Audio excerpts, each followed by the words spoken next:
Okay, perfect. Yes, thanks for all that participated in that. That's really wonderful.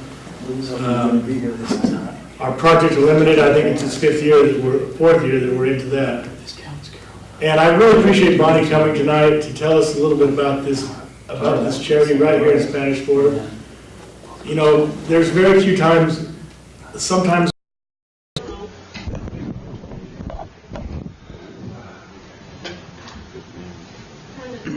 No, I don't. Did you get Randy? This is working. All right, I guess the time has come to start. We'd like to welcome everyone here for our city council meeting and all those who are watching it out there in TV land. We will start by having a pledge, and I've asked Rod Dart to lead us in the Pledge of Allegiance.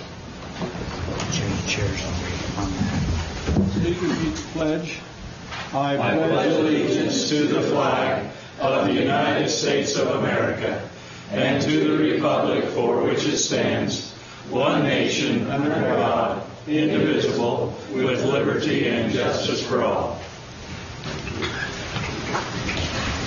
Okay, we have asked Charu Das to give us our spiritual message and prayer. Would you like to come up? Have you ever had Sanskrit quoted in these chambers before? I don't know. No. It might be a first. That's awesome. We're excited. From a scripture called the Katha Upanishad.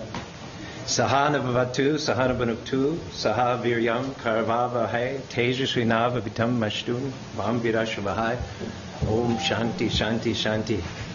Let us together be protected and let us together be nourished by God's blessings. Let us together join our mental forces for the benefit of our community.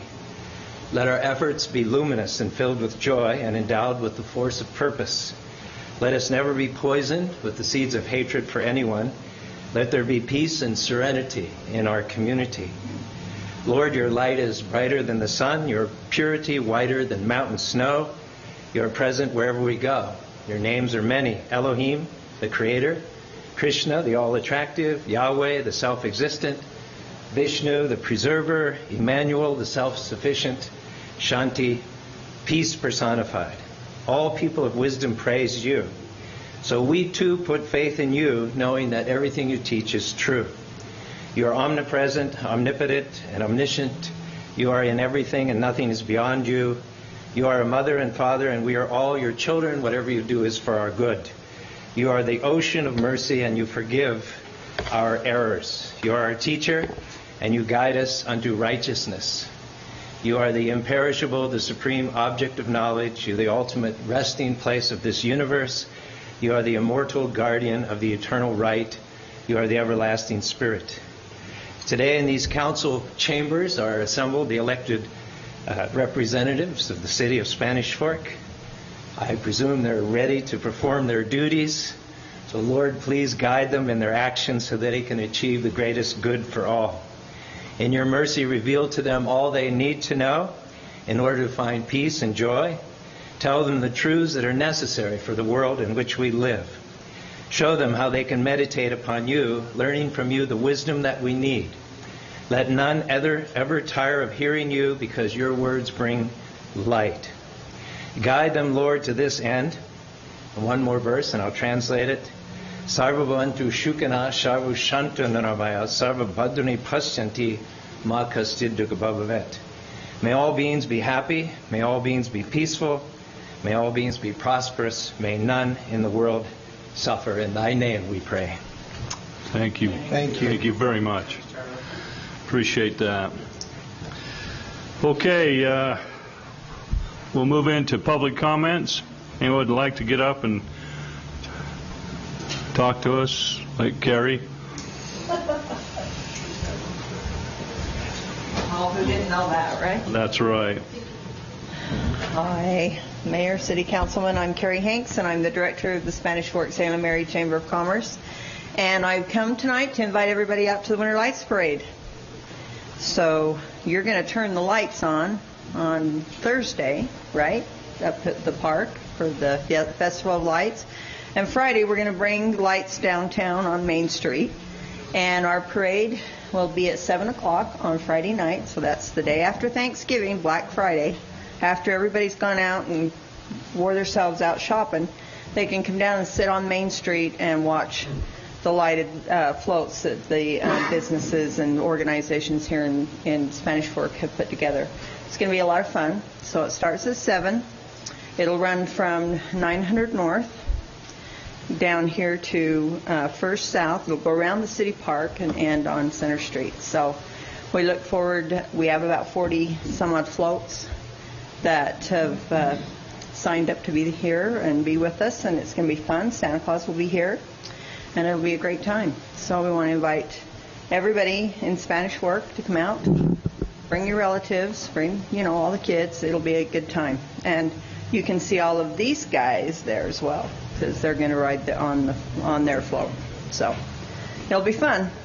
Great. Are you going to sing carols this year? Just like I did last year. Oh, okay. That'll be good then. Yeah. We liked it last year, so we'll like it this year.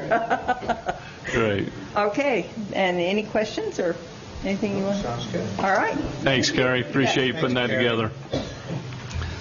Anyone else? Oh boy. Three Look at Cowboys.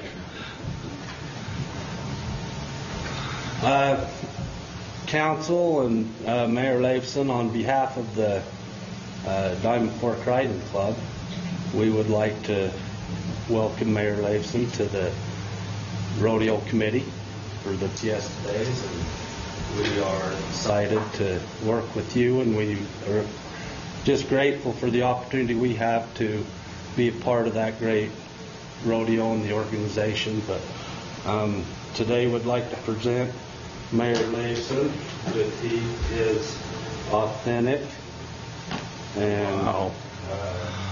I didn't expect that. Diamond Fork Riding Club best for being a member of the rodeo. Let's try it on, see if it buttons. Let's see if you can button One it. thing about him, sometimes they don't button, sometimes they may not be the right size. But we are excited to have you be part of the organization and Thank you so much. the rodeo committee, and we look forward to working with the council and the mayor in the future. Appreciate what you guys do. This is quite an honor. I do appreciate this very much. Look forward to working with you guys. You got a great organization going, and we'll try not to screw it up. Now, if I need to take up the rest of my 3 minutes, I can tell some work. No, because if you tell on me, I'm going to tell on you. Okay. Yeah. So, Thanks again, and go Dons. Thanks, guys. yeah. Thank you. Make a cowboy out of you yet. You need to get your own hat. Got it. Yeah, I got one. I got one from Brandon. It's a Don's baseball hat. Yeah. Thank you. Anybody else that would like to come up and address the mayor and city council? If not, we'll go into council comments. All right. Councilman Gordon. Mayor, I just wanted to send out my condolences to the Rivera family, whose young son was killed on the train tracks up near my home Sunday before last, and we've certainly had some conversations in our household about what happened that afternoon and things, and my heart just really goes out to them as a family for this tragedy and our community. We never like to see any of this stuff happen in our community, and so I just wanted to publicly express that, Mayor, and that's all I have. Thank you. Mayor Davis, or Commissioner Gordon. Commissioner. How about Councilman? Okay, you're getting there. I'll get one of them. I just want to, at this time, just thank all the employees of the city for all that they do for us, and also wish everyone in the city happy holidays. They start this week, and just want everybody to be safe and remember that you've got neighbors out there and to take care of each other and to remember that we're a city, #1 city in the state, and that's the reason why is because we take care of each other, and to wish everybody a happy holiday. That's all I have. Councilman Dart. Mine's kind of on the same line as Richard's.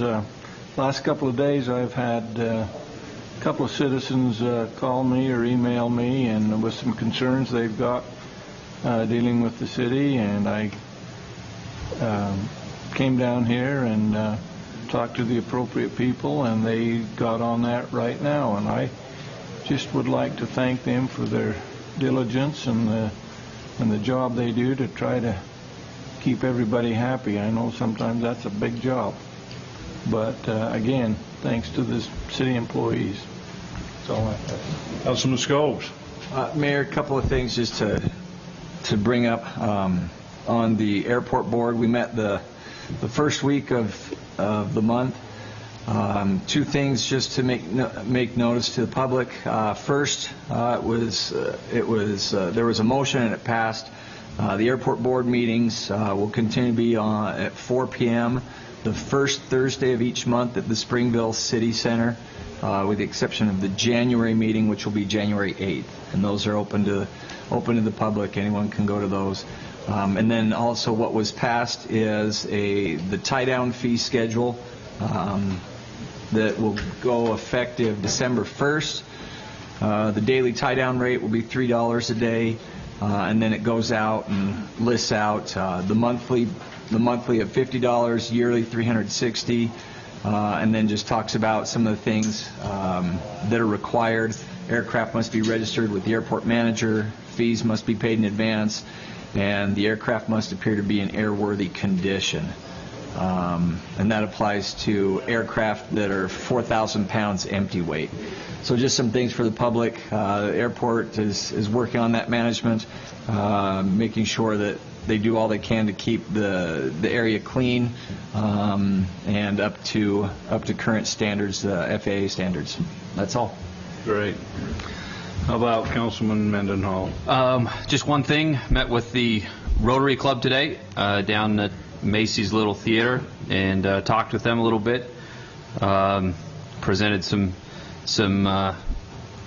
little 101 facts, I guess, that Dave Anderson provided me with the city, and just had a good discussion, overall discussion of where the city's currently at, kind of the vision of the mayor and of the city council, and of our great employees. They were very thankful for what's going on in our city right now, and I expressed thanks to them for what Mayor Leifson does call the kind of the secret sauce of our city is the volunteers, and those are in the volunteer programs, whether it be the Chamber, the Rotary, the Kiwanis, or whether we get involved in our wards and stakes and other kind of organizations. But that is what makes, to echo what Richard said, that is what makes us the #1 city in the state. So I conveyed that to them, and they were thankful of that.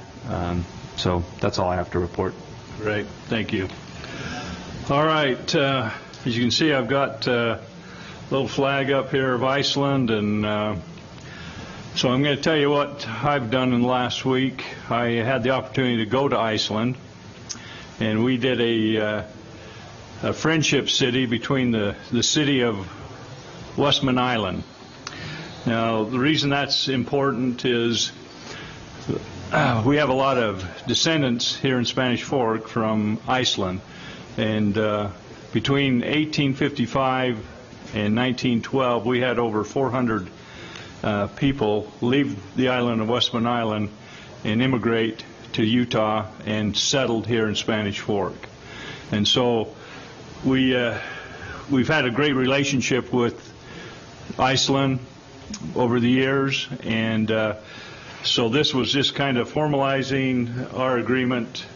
We had an opportunity to go and meet with those people. So here's, if you can see on the picture, that was, yes, I did take that picture.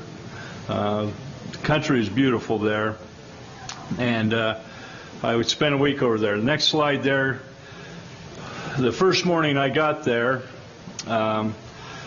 they had me on a talk show, and they wanted to know about Spanish Fork, and they wanted to know about the Mormons.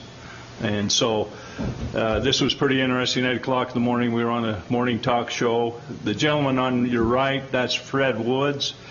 He is a professor at BYU. He's written the book Fire and Ice, studied and researched extensively about the Mormons and their coming from Iceland, coming to Spanish Fork. Down below, right there, we had an opportunity to have lunch. Here again on the left is Fred Wood. On the next to Fred, left to right, is his name's Harold. I'm not going to give you the last names because I can't pronounce them. Oh yes, there we go. That's Fred. Right there is Harold. He is the director of and administrator of consulate affairs for the country of Iceland. This gentleman here is Alt, and he is the Minister of Foreign Affairs. And this gentleman here is Stefan, and he's the Secretary of State of Iceland. So, and the good-looking guy on the end, that was me. So, not yet. It was nice to meet with them and talk about Spanish Fork. We've invited them to come over to Spanish Fork and visit with us, and so that was a great opportunity. All right, now you can raise her up. This is the President of Iceland. This is President Grimson, and we took a plaque of the Icelandic monument, framed, and presented that to him. He's been over here to Spanish Fork 3 or 4 times. In 1995, he was in our parade, Fiesta Day parade, and then he came over in 2005 and helped President Hinckley rededicate the Iceland monument. So what a gracious man. This is in his home, and I was able to spend some time with him. Can I ask a question? Yes, you may. Can you be a president that long? Was he president in 95? Keeps getting reelected over and over. So they don't have a 2-term like we do. And what's interesting is you go up to the door, there's no security, there's no guards, there's just a butler that opened the door for you, and then you went to his home. So pretty amazing. Okay, this is the one church building in all of Iceland that the church owns. They built that. And President Grimson came to the dedication of this chapel. And he told me, he said, I think I'm the only president of a country that ever came to a dedication of a chapel. So what was interesting here is when we went to church here, I was asked to speak. We ran into the missionaries. One was an Elder Tuckett, which is David Tuckett's son from Spanish Fork, and he's over in Payson now. The other one was an Elder Robinson from Spanish Fork, Mike and Christy Robinson's boy. So there's only 6 missionaries in the whole country, and 2 of them are from Spanish Fork, and so that was pretty. They only have 2 branches in Iceland, so that was kind of interesting. Okay. All right, here, this is a family that we went and had dinner with. He's the branch president of one of the branches. This gentleman right here, this is Thordal Tumundsson. He's 93 years old, and he has a museum there in Iceland. And as we went, Fred went to interview this gentleman, and as we sat down and I introduced myself, he says, well, I know Thorleifsson. That's my uncle. And he says, have you been out to the family farm? And I said, no, I didn't know about it. He said, follow me. And he jumps in his car and he takes off about 90 miles an hour down the road. We're trying to catch up to him. And they took us right here. This is where my great-great-grandfather's family had a farm. This lady lives here now, didn't know us from Adam, but once he introduced us, she took us all around the family farm and just treated us like family. Okay, next. What's interesting here, this was on the family farm, and you can see the dugouts. which is similar when the first immigrants come to Spanish Fork, this is what they did. They lived in dugouts because that's what they knew. And you can see some of what they've preserved over the years. And Iceland there has a lot of waterfalls, a lot of rivers. They come off their glaciers, and it's pretty impressive. This is at a place called the Golden Circle. This is where they had the Yall thing, is what it was called, back in the 1700s or 700 AD. They all gathered together, all the tribes, and decided whether they were going to be Christians or pagans. And after 2 days, they decided to be Christians. So, next. Okay, this is in Westman Island. In the island, or in the library, there is a display of all the immigrants that came from the Westman Island. Here's a picture of every one of the over 400 people that came, and it's pretty impressive because they have this display up there. They have the Mormon Tabernacle choir playing music, and you can come and see your ancestor, and right there you see Spanish Fork, where they came in here and did the trek, went to Salt Lake, and then came to Spanish Fork. This is my great-grandmother, Frida, and one of the gentlemen there took me in downtown, and he said, "This is where your great-grandmother was born. Across the street 30 feet, he says, that's where your great-grandfather lived." And they met here in Spanish Fork and got married. So, next one. There's some more of it. You'll see, here's President Grimson and President Hinckley here at Spanish Fork. You see the gravestones here in Spanish Fork. And just some more display. There's the Icelandic monument. And it's just kind of a real neat display. Here, this is the mayor of Westman Island. When I first met him, the first thing he said to me, he said, "I've been doing my genealogy, and you and I are related. Our great-great-grandfather were related." So that was kind of a special treat. So we gave him also a framed picture of the Icelandic monument. And here we are signing the Icelandic, or the friendship document together in this area about the immigrants. Okay? And this here is the monument that the church put on over there. Right behind there is a golf course, and during the summer you can get a tea time at midnight because they have 22 hours of sunlight over there in the summer. So, but right here, this gentleman right here, this is Geir. He was a former Prime Minister of Iceland.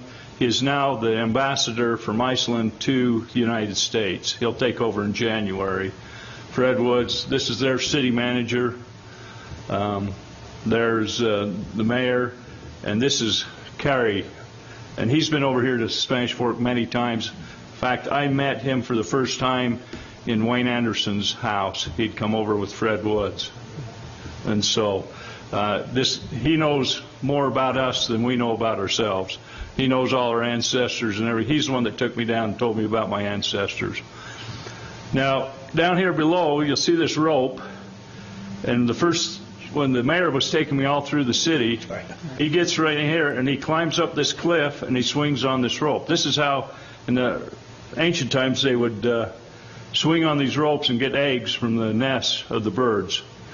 And I'll tell you, it's pretty impressive to watch him do that, you know. And he was just swinging back and forth, and he's quite a guy. All right. Here again, you'll see some of the, once again, the waterfalls. They come from the glaciers. They come out of the rocks. This is in Vic. You see they're Lutherans over there, and then you can see the ocean, and then this is the monument of Leif Erikson. I had to get a picture of that because my 26th great-grandmother married Leif Erikson's little brother. So that's my claim to fame right there. So pretty interesting. And this is the harbor in Westman Island. Is that it? I just want to thank all those businessmen that helped donate money to make it possible for me to go over this trip. And what a wonderful experience. We've invited all those people to come. There's a conference in September the 15th of next year.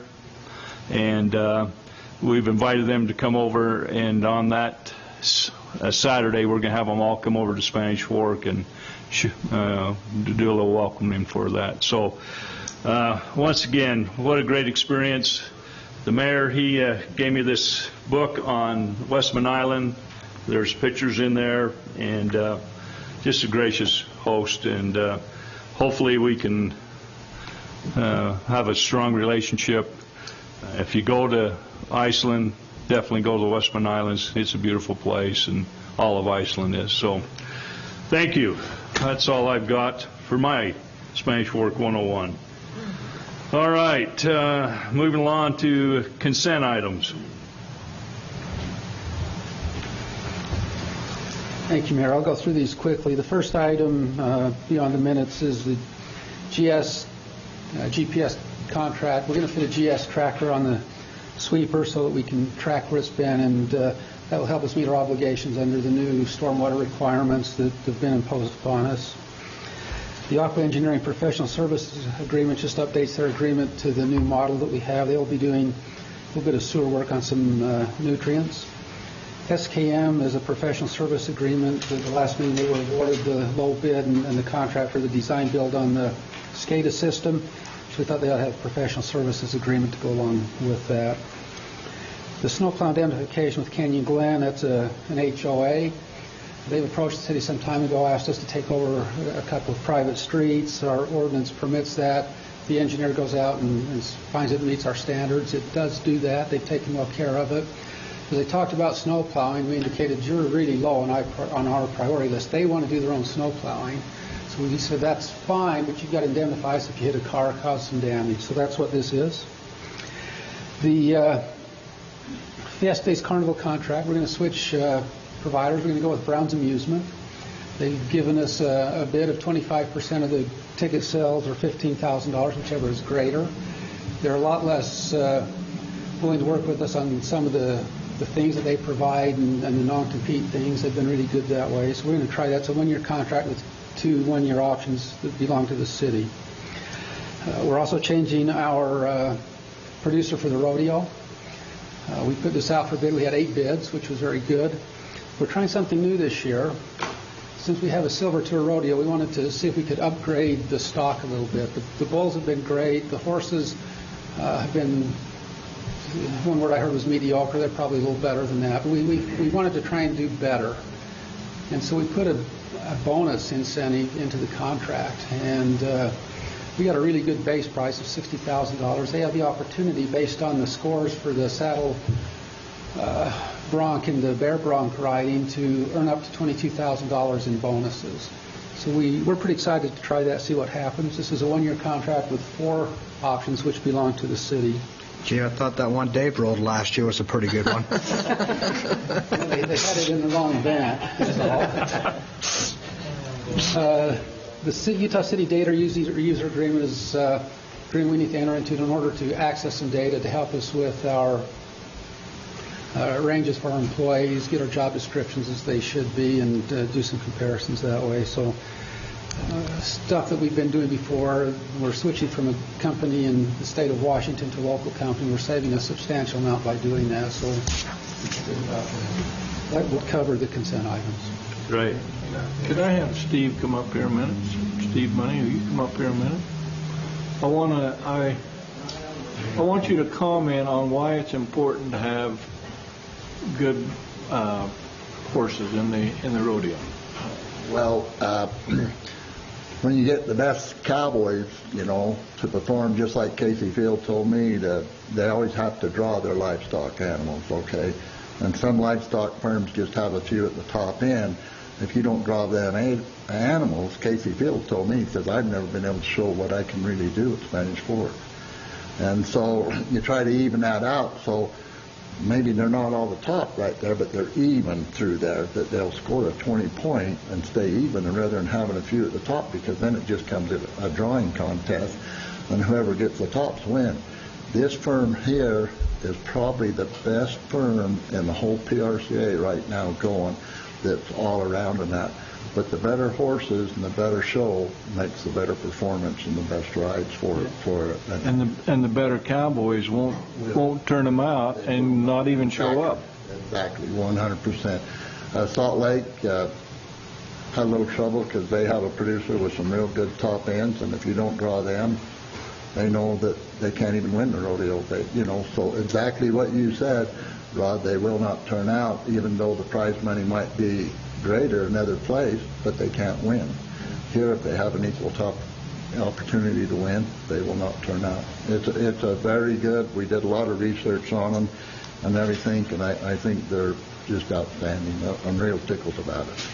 I appreciate your efforts and the rodeo committee's efforts to make everything as good a rodeo as we could put on and have the top cowboys show up.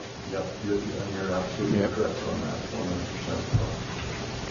Thank you guys for your Thanks, Steve. Thanks, Steve. Okay. I'd entertain a motion on the consent items. Motion to approve the consent items. Second. Got a motion by Councilman Gordon, a second by Councilman Scobes. All in favor? Aye. Any opposed? Okay. Public hearing, moving into Joe Harris zoning change.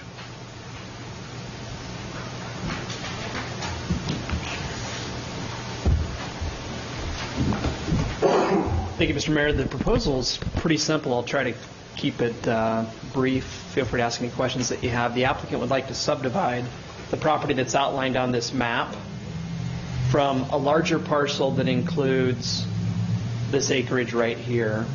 There's a concrete ditch that runs through the property like this, and it seems to make a fairly logical break between what could become, let's say, lot number 1 and lot number 2. There's a home on what might be lot number 1. The remaining part of the property is currently being farmed. In order to be able to follow through and execute this subdivision, the zoning of this property would have to be changed. Right now it's rural residential.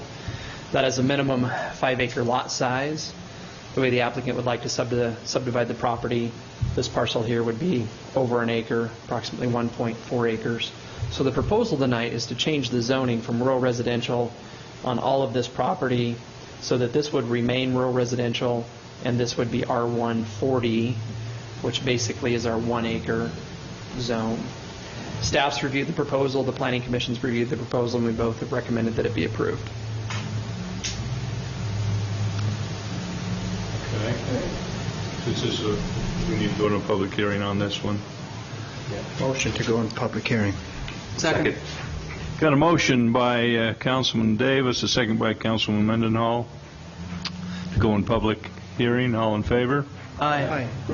We are now in public hearing. Anyone that would like to come up and talk about this zone change, you're welcome to come up, introduce yourself.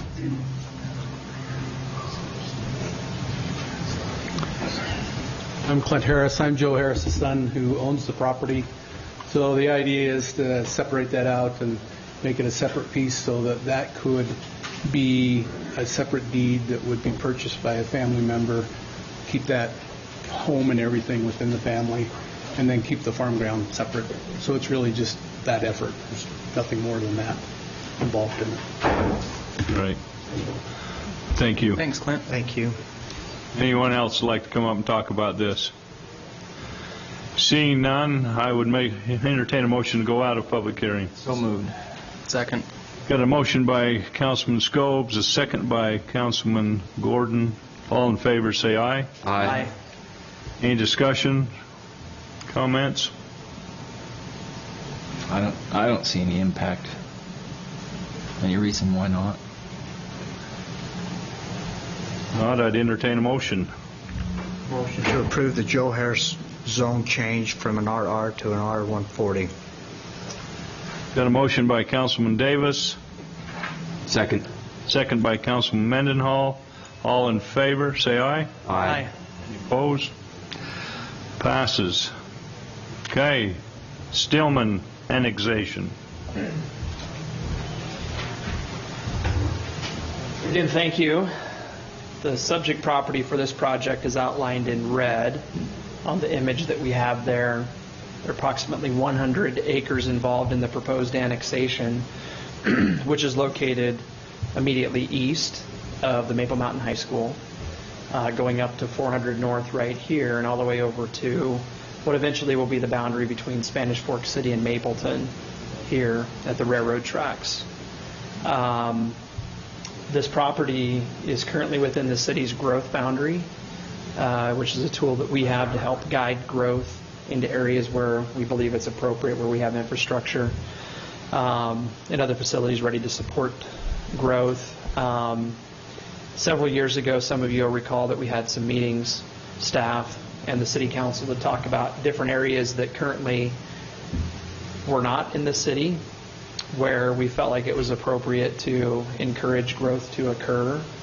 And in short, this area out in the vicinity of the Maple Mountain High School kind of rose to the top of the list. So I mentioned that just to explain that I think we've envisioned that these properties would, at some point in the future, maybe sooner than later, develop in Spanish Fork City.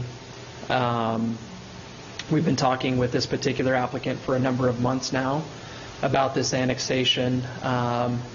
And in all honesty, we've talked with other people that have explored the potential of annexing a few individual properties within the annexation area into the city over the course of the past several years.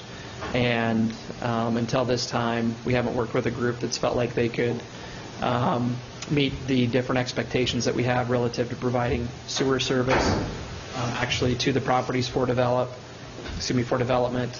And another significant obstacle for applicants has been the SESD buyout on power facilities in the area. But again, as I mentioned, we've worked for months now with this applicant. We've worked with SESD. I believe the applicant understands very clearly what's needed to happen before development can occur within this area. We have a final draft of an agreement with SESD ready to be executed relative to buying out their facilities in the area, taking those over, and then providing Spanish Fork City power to customers in the area, which is a task that the applicant will bear the expense to make happen. And I believe they understand exactly what that expense will be, and as they've indicated to staff, they're prepared to take that on. We prepared an annexation feasibility study, which you should have received with the agenda last week. We've reviewed the proposal as a development review committee.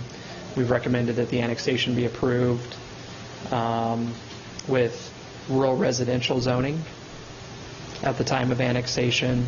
The Planning Commission has also reviewed the annexation, and likewise they recommended that it be approved with rural residential zoning. I want to mention a couple of things that were discussed in the Planning Commission meeting and the public hearing that we had with them. We talked about some of the details of, I guess I'd call it the switchover from SESD to Spanish Fork Power. We had one resident in the area that currently is being served by SESD. And just to clarify, as I understand it, his question had to do with whether or not he was going to be charged anything as part of this switchover. And again, as I understand it, that expense will be borne by the applicant, the developer in this case. He simply will one day be an SESD customer and the next day be a Spanish Fork City customer when the physical facilities are actually switched over, which incidentally we would expect would happen in upcoming months. Also, in the Planning Commission meeting, we talked about an intersection in the area, which is located right here. Again, I suspect that several of you will recall that intersection and concerns that we have with it. That has been discussed in recent meetings, particularly when we reviewed plans for the Mayfield development right here. The concern simply is that it, by way of its width and design, currently can't accommodate safely the traffic that's basically going to and from Maple Mountain High School right here. In light of those concerns, We made application for what basically is a grant in the spring through Mountain Land Association of Governments to try to obtain funding to improve that intersection within the next couple of years. Unfortunately, we were not awarded funding for that project through this current round of applications. We anticipate making application again in the future as we recognize the need to make that improvement.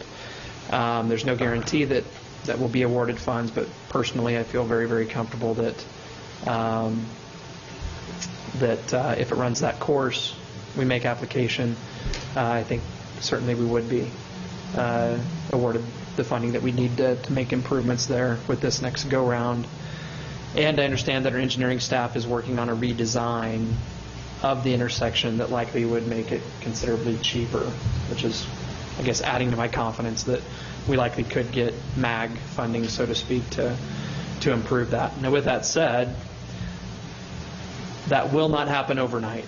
And even though there have been some other improvements made in the area that seem to have alleviated some traffic from that intersection by way of, for example, that connection there, still with growth that's occurring in Mapleton, growth that we anticipate will happen in the Legacy Farms development to the north, in all likelihood, traffic there will get worse before it gets better. And unfortunately, that oftentimes is the case when we're in a part of a community like we are here, where we're undergoing a pretty rapid and also pretty expansive transition from farmland to suburban style kind of development. Typically, infrastructure improvements at an off-site location like that, they lag behind what we're able to provide, and we understand that creates some headaches, but this is something that has been discussed at great lengths. We think we have a plan in place to deal with it in the relatively near future, again, years, not months, but we have not recommended that any conditions of approval be associated with this annexation relative to that intersection and requiring improvements to be made at this time. Maybe that road right there, does that help? Just anecdotally, that was mentioned in the Planning Commission meeting by Mr. Basgard, who lives in one of these homes here. I don't think we have any traffic counts or anything like that to provide you It's data. just finished but not opened to traffic. I thought it had been opened. Is it? I was on it the other day. Rod drove through It's it, not but he open. went through a barricade. He put in 4 digger and away he went. I knocked a couple Moved 3 barricades, and now it is open. It's open now. Yeah. If it's not Oh. open, it's really close. I thought it was. So. I jogged on it. It was open. Yeah, believe that or not, I was out jogging, and it wasn't last week, but We believe you ran over this yeah. barricade first. It wasn't Or I was out open. It jogging. wasn't open when he went jogging, in other words.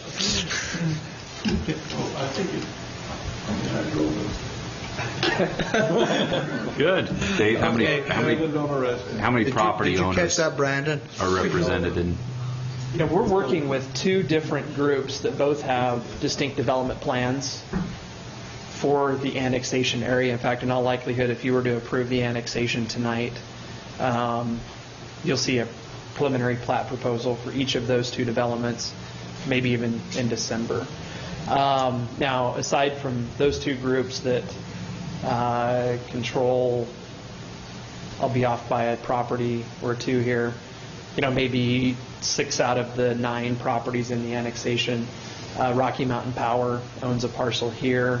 Scott Hansen, who resides in Virginia, owns a parcel here, and another gal who I think resides someplace here in the state owns that property.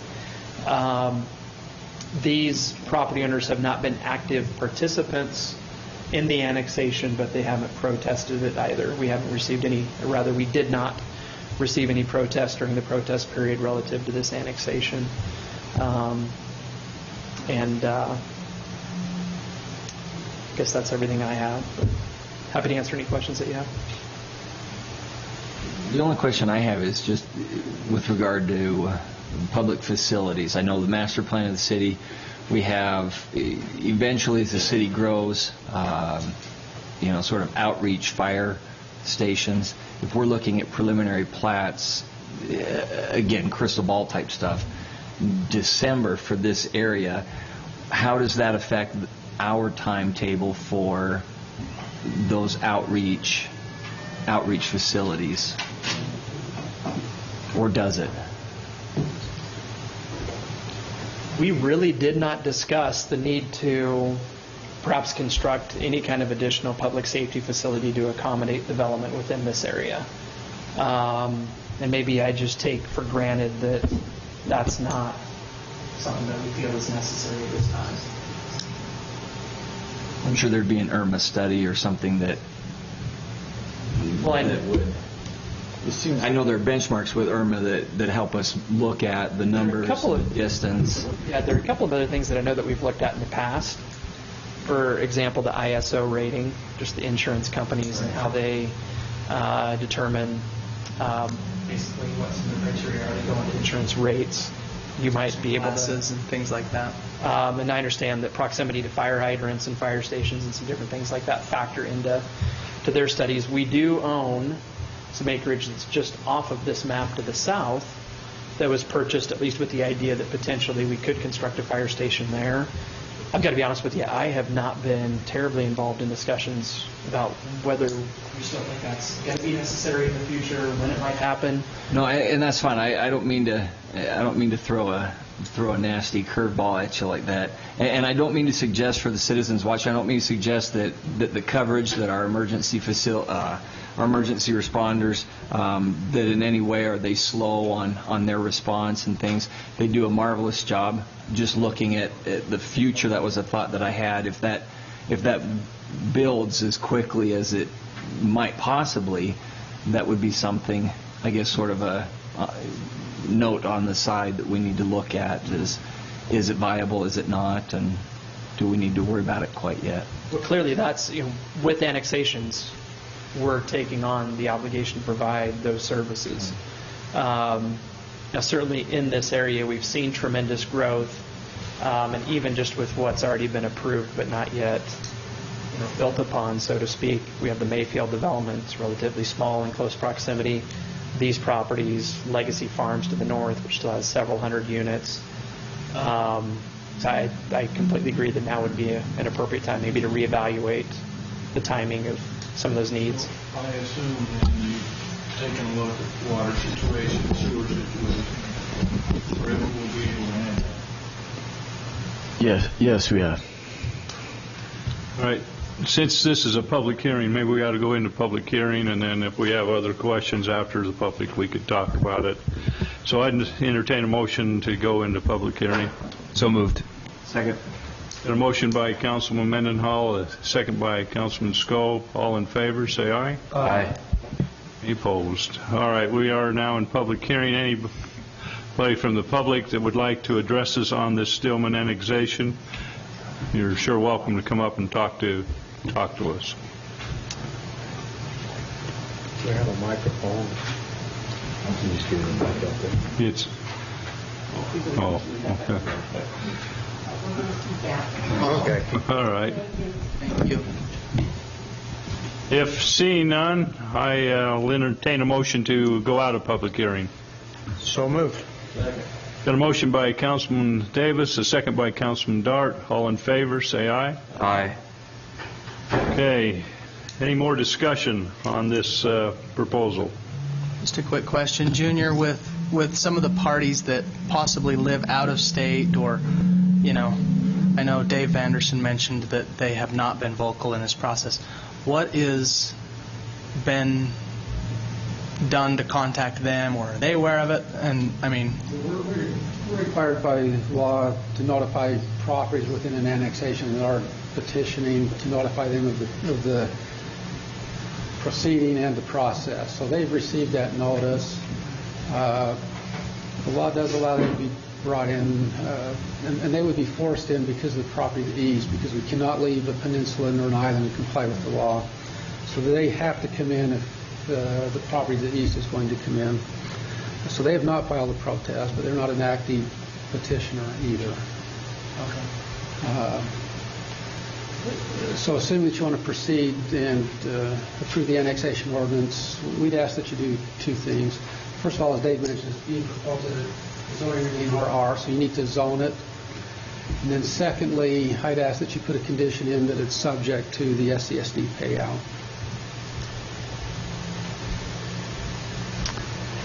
Any other comments?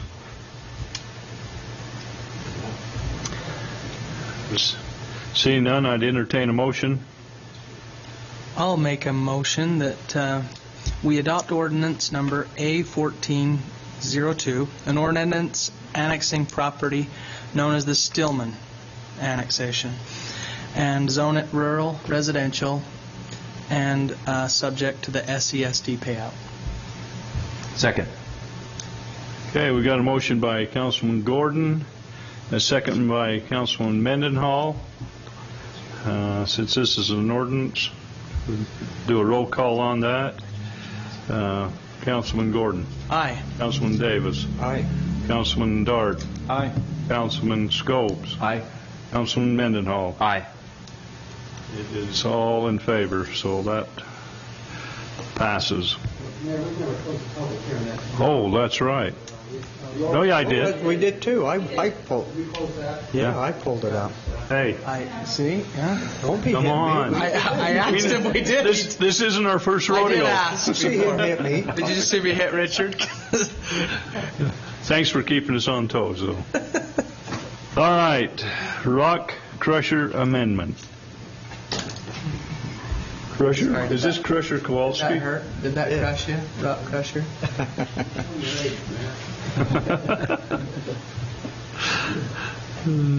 Yeah, you can remember that one, can't you? Again, thank you. This proposal is an amendment to Title 15, which is our zoning ordinance, and that's the reason for needing to have a public hearing before you act on it tonight.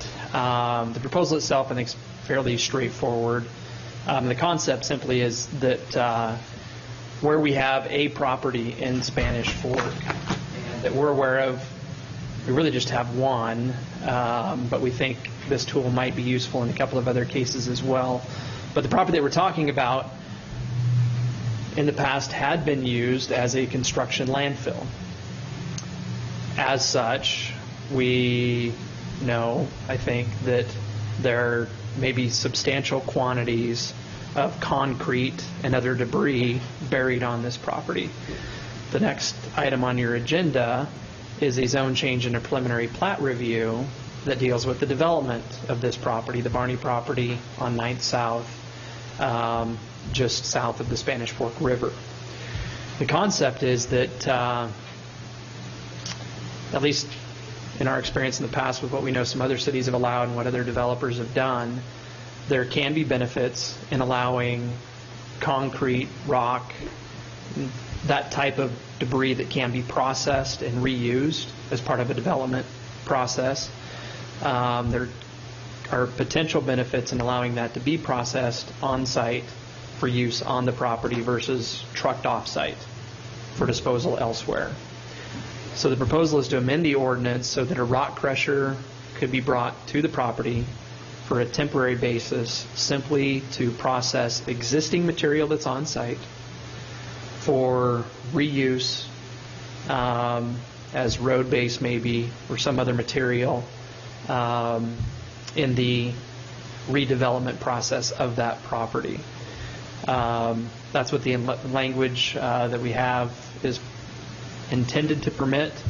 I believe the language clearly does not permit the operation of a rock crusher for any kind of commercial purpose, the operation of a rock crusher for any kind of extended period of time. The idea really is that somebody's going to bring it on site, use it, and be done. The Planning Commission reviewed the proposal. They recommended that we make a couple of changes to the ordinance. So understand that hopefully through board docs you have two different versions of the ordinance, one that the Planning Commission reviewed and one that's been modified to take into account some conditions that they suggest we account for in the ordinance, one that has to do with a minimum separation from where a crusher is going to be placed in a neighboring property line, and an additional one that would identify that in order for a property to qualify, it has to be at least 10 acres in size. Now, practically speaking, like I said, I think we really only have one property that's, well, really only have the Barney property that's been used, or where at least some construction debris has been deposited. As we as staff have talked about some other properties around town, there's some old gravel pits. You've got what I kind of know as Geneva, the Old Valley Asphalt, exactly where, if that were to be redeveloped, it might make sense to process some of that material on site versus to have it trucked off. But right now, the ordinance really is just limited to, I think, practically speaking, the Barney property. So with that said, the Development Review Committee's reviewed it and recommended that the proposed change be approved. Like I mentioned, the Planning Commission likewise has reviewed it and has recommended that the change be approved with those additional conditions, which I understand you have a version of the ordinance that accounts for that. Okay, since this is a public hearing, we need to go into a public hearing on this. Entertain a motion. So moved. Second. Got a motion by Councilman Dart, a second by Councilman Scopes. All those in favor say aye. Aye. Any opposed? All right, we're in public hearing on this. Anybody that would like to talk about the rock crusher amendment, you're sure welcome to come up and talk to us. Seeing none, I would entertain a motion to go out of public hearing. So moved. Second. Got a motion by Councilman Scopes, a second by Councilman Mendenhall. All in favor say aye. Aye. Any discussion? So, Dave, wonder if we have too much material on these, a couple of these projects, like the Assumption or Valley Asphalt. There is a lot of. I don't think they could use it all on that property. How would you work that situation? One way or another, it's going to have to be disposed of. But the idea is that, at least given the way that I read the language that we have in the ordinance now, and Junior can tell me if he interprets it differently, the crusher is only there to process material that's going to be used as part of that development. So, like the Valley Asphalt property, one way or another, I think you're right. They're going to have to truck some of that material off, and I think that's probably the idea. Just work out at that situation. Other than that, I can only think of a couple in the whole city that would probably be like that. Hypothetically, if anybody ever tore down the sugar beet factory, for example, and wanted to tear out that floor, that's got to be a lot of volume of concrete.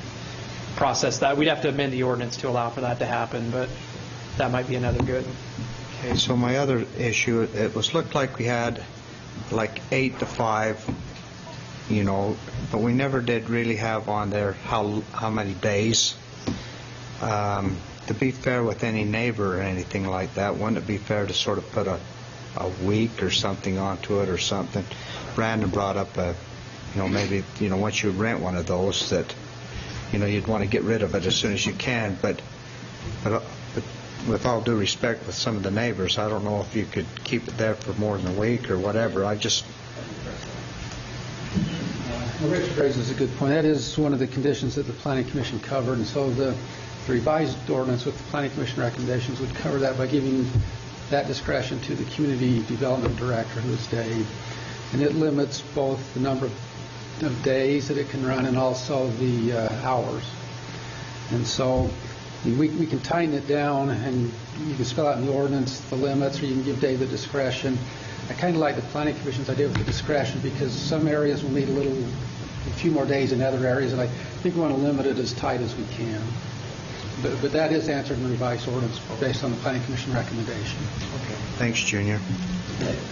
In that same vein, kind of piggybacking off of what Richard is saying, would it be the same discretion that you would have as far as number of times within a calendar year? Or I could see there would be the opportunity to abuse it by saying, yes, I have it here for the limited time of 7 days, from 8 to 5, thank you so much, and then 2 months later bring it back and request to use it for another 7 days for you know, if they're going to try and split it up that way, they'd probably do it in phases of the project. Okay. Generally, those phases are small enough that they don't include 10 acres. So the 10-acre requirement the planning commission recommended, that kind of solves that problem, I think. The other, and I think the direction that you've just given Dave is probably wise, that as he has that discretion, he knows what your feeling is. I think you'll follow that. And frankly, I don't think we'd look at Junior? it very favorably. Sorry, Thinking that a crusher's going to be there and, you know, be removed for some period of time and brought back. That's not the intent. It's to get the work done and be done with it. Okay, yeah, having said that, where do we draw the line between where you're mining or you're just crushing the product that's in here? Well, the ordinance is intended to do that the way it's drafted. So it talks about if it's got old concrete products. So it's, you know, it's limited to the concrete products. You can't be doing mining into new Okay. material. So what you come into, It's limited to the concrete product that happens to be on site. Was you afraid the Hoffmans were going to come into town? you know it. I do have down dust. I do feel for any. I don't think it's a big issue because it's not as highly of a populated area. But once you said the sugar beet factory, you know, I can only imagine putting together, you know, this crushing operation and the dust and the noise and the. That brings up another point, though, the dust and everything else that's created by that. Is there something in the ordinance that states that they would use magnesium chloride to spray it or water or whatever to keep the dust down? My guess is that some of you guys know more about crushers than I do, but it's my understanding that things have to be kept really wet all the time, and that's how you deal with the dust. But in short, I believe the language that we have in the ordinance gives us the latitude that if there is nuisance dust that's not being properly abated, it has to be, you know, the operation That has with our to stop. roads and everything else when we're building them, that we have to have them dust or watered down or you know, the magnesium chloride sprayed or whatever, but something to keep the dust down as they're doing that crushing. And if that's in the ordinance, then I don't have no problem. We certainly intend for that to be covered, yeah, the way it's written. Any other discussions?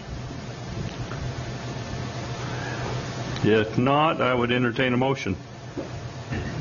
I move that we approve ordinance 16-14, amendments to site reclamation standards to the land use ordinance of Spanish Fork City with the additional conditions as recommended by the Planning and Zoning Commission, that operation must be 200 feet from neighboring property line or as defined in the preliminary plat approval, that the limited and specified time be determined by the development director, and that the minimum acreage of a property be 10 acres. Second. Got a motion by Councilman Scobes, the second one by Councilman Dart. We'll do this by roll call. Councilman Scobes. Aye. Councilman Endahall. Aye. Councilman Gordon. Aye. Councilman Davis. Aye. Councilman Dart. Aye. That passes. Okay, River Point zone change.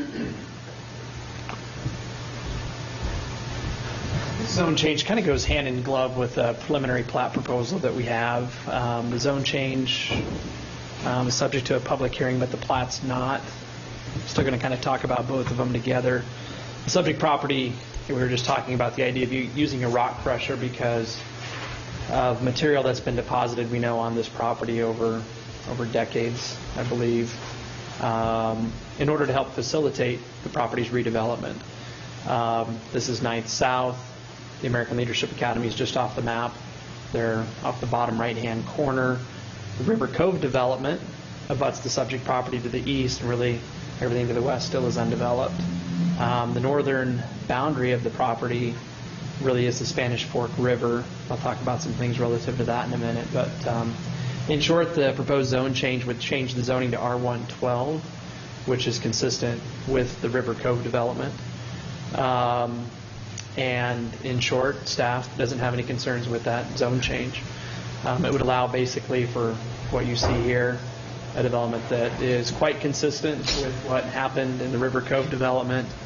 We do think that we've learned some things about the river in recent years that will apply should this plat be approved, and I'll talk about those in just a minute. That'll help us avoid some of the problems that we've had in the River Cove project. But again, just from a zoning perspective, the proposed zoning is consistent with the low-density residential general plan designation that we have for the subject property. It's consistent with the zoning that exists on the development adjacent to the subject property, and with that, both staff and the Planning Commission have recommended that the zone change be approved. Now, with that said, there's a few things on the proposed plat. The applicant has proposed that the property be developed as a master plan development. And I'm sure you'll recall that we recently changed our master plan development program so that now we're not talking about quite the same density as what we dealt with before. We're talking about just an average density. And as proposed, the applicant's design does conform to what amounts, I guess, to the limit that we have on the number of lots that can be designed into the subject property. I mentioned the river a minute ago. A couple of years ago, after we had the high water year, the year or two before that, we adopted some changes to our development standards, and now we require that applicants dedicate 40 feet of space from kind of the crest of the slope of the bank of the river back to where a property lot line will be, simply so that we can access the river anytime, particularly in times of emergency, to make sure that banks get armored, debris gets removed, whatever is necessary to protect property, not only immediately adjacent to where the work's been done, or where the work's being done, but also up and downstream as well. The design that the applicants put together takes that into account. We would have that 40 feet dedicated to the city. The applicant would provide an access point here. We believe we can access that 40 feet also here, at least in a time of emergency. And in that respect, we think this is a fairly significant enhancement over what we have in the River Cove development next door.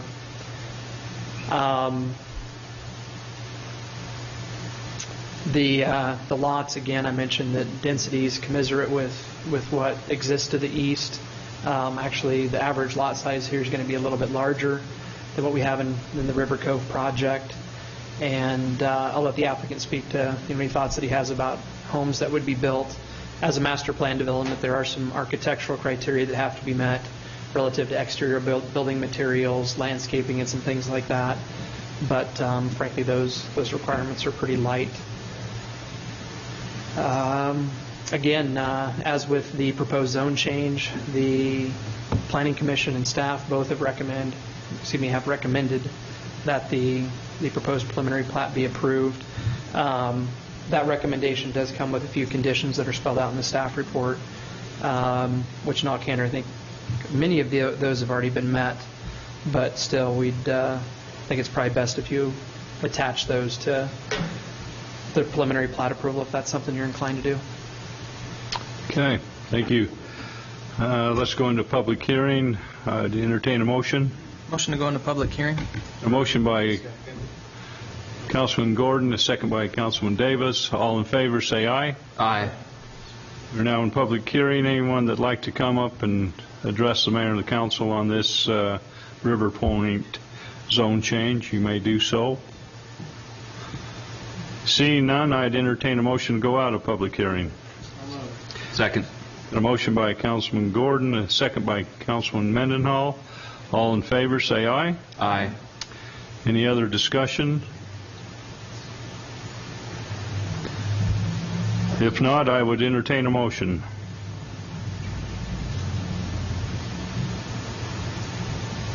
Motion to approve the River Point zone change and preliminary plot with findings and conditions approved by DRC and Planning Commission.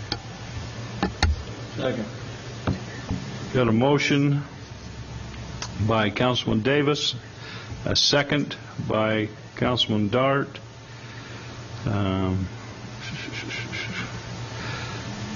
This is an ordinance. We'll do that by roll call. I guess I should have made the ordinance. You should have made that. You want to do that? You want to amend that? Go ahead. All right. It's ordinance number Z07-14. And we'll do this by roll call. Councilman Dart. Aye. Councilman Davis. Aye. Councilman Gordon. Aye. Councilman Scholes. Aye.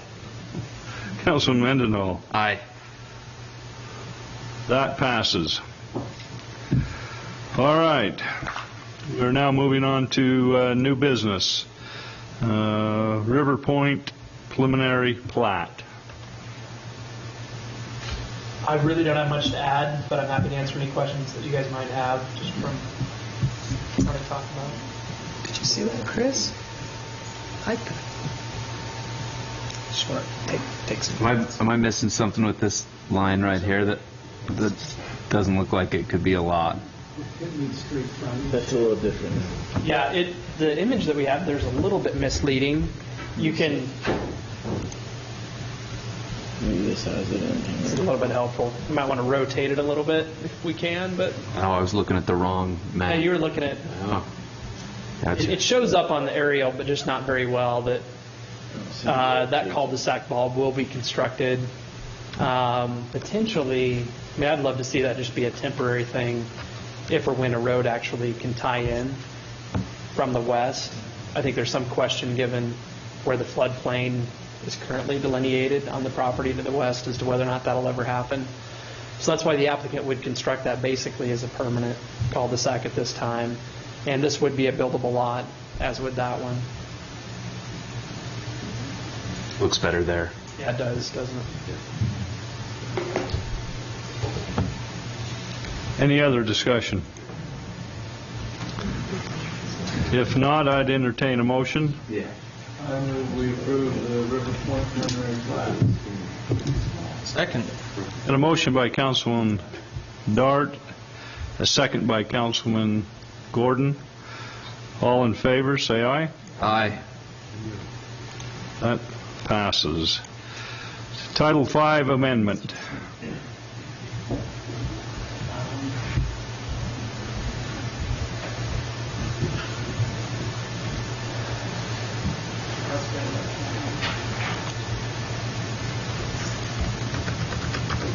We are proposing that you change a 24 in Title V to a 40, so that menu boards, those are the things that are placed near drive-throughs so that customers can see menu items and pricing, so that those, instead of being limited to 24 square feet in size, can be 40 square feet in size. This is coming about because Culver's has proposed a 40 square foot basically copy area for a menu board, which I understand is kind of their standard, and staff sees no reason not to accommodate them by changing the code to allow for the menu board to be that big. So literally simply changing that, which right now I guess we have the word spelled out as well, but changing 24 to what you see there as 40, that's proposed, and staff recommends that you approve that change. Is there any reason why we even have a square foot ordinance on that? Yeah, I think it's a helpful standard to have, and if 40 becomes a problem, we'd probably recommend that you change it again. Just wondering why we... For the supersized meal. You know, when you get older, you need the bigger sign so you can read, you know. And we might need something bigger. I'm getting that point. All right. Any discussion, comments, editorials?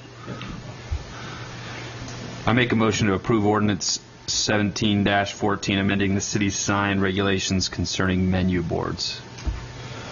Got a motion by Councilman Mendenhall. Second by Councilman Skov. This will be a roll call vote. We'll start with Councilman Davis. Aye. Councilman Gordon. Aye. Councilman Mendenhall. Aye. Councilman Skov. Aye. Councilman Dart. Aye. That passes. All right, master sign plan, Canyon Creek. Mr. Murray, could just give us a moment here to switch over. I'll give you 2 moments. Thank you. Just like to Brandon, would you like to entertain us while we're waiting? Yes. Let me think of one of my Laffy Taffy jokes. No, I don't think so. You can go. Or maybe you can go get me a water. Seth's on his way. We already knew you were parched. Hey, you've been a busy person today.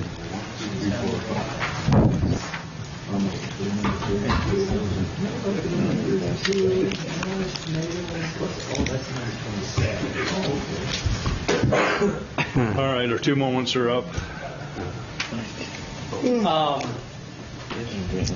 Probably just about 2 years ago, maybe closer to 18 months ago, we amended our sign code, standards that we have in Title V, to allow for what we call project signage plans, which basically is an opportunity for the City Council ultimately to approve a package of signs for development if certain criteria are met, where the signs in that package exceed our height or copy area, or maybe the number of sign limitations that we otherwise have spelled out in our ordinance. And after we adopted those provisions, City Council approved a project signage plan for the Canyon Creek development. I think that happened in July of 2013. A few months ago, we started talking with the developers of the Canyon Creek development about the prospect of changing their project signage plan. And tonight I've got a few different things that we can provide just by way of a description. We have this, which is the plan that got approved in July of 2013. We have a presentation that was provided for the for the Planning Commission that showed, or I guess represented the initial request that the applicants made to have that approval amended, or we could say to have a new project signage plan approved for the development. Just to talk for a moment about action that the Planning Commission took. They reviewed that nearly 2 weeks ago, and they recommended that it be approved provided that certain criteria were met and that visually, I guess, it met their muster. So they made that recommendation subject to kind of the idea that the applicant would make a resubmittal before your meeting tonight. We as staff would route that new design back to the Planning Commission so they could respond, actually talked about via email, to give you their thumbs up or thumbs down before tonight's meeting. And in short, I understand that they felt like it was necessary to meet to talk about the proposal. That is the new proposal, which is the third thing that we have, proposal that we received on Thursday of last week. And with that, the Planning Commission met just a few hours ago today. And what you have are draft minutes from that Planning Commission meeting that they held, which includes their thoughts and suggestions on the signage for the project. So, again, in short, the applicant has proposed to have their project signage plan amended. They, I think, will want to talk to the details of that. So, again, just relative to the process, didn't talk about that, I guess, yet at all, but the Planning Commission makes a recommendation, and the City Council really has very, very broad latitude relative to what you can approve on the project signage plan. So we're here tonight to have you hear that request. Great.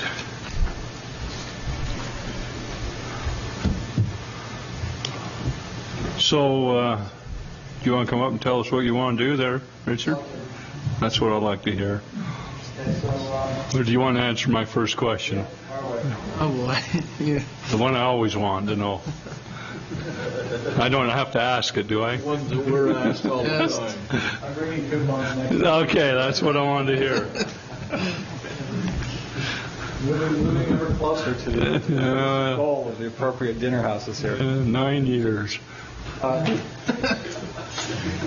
Don't let me rub that in at all. But let me maybe just, I'm not sure what your findings are with the motion from the Planning Commission, but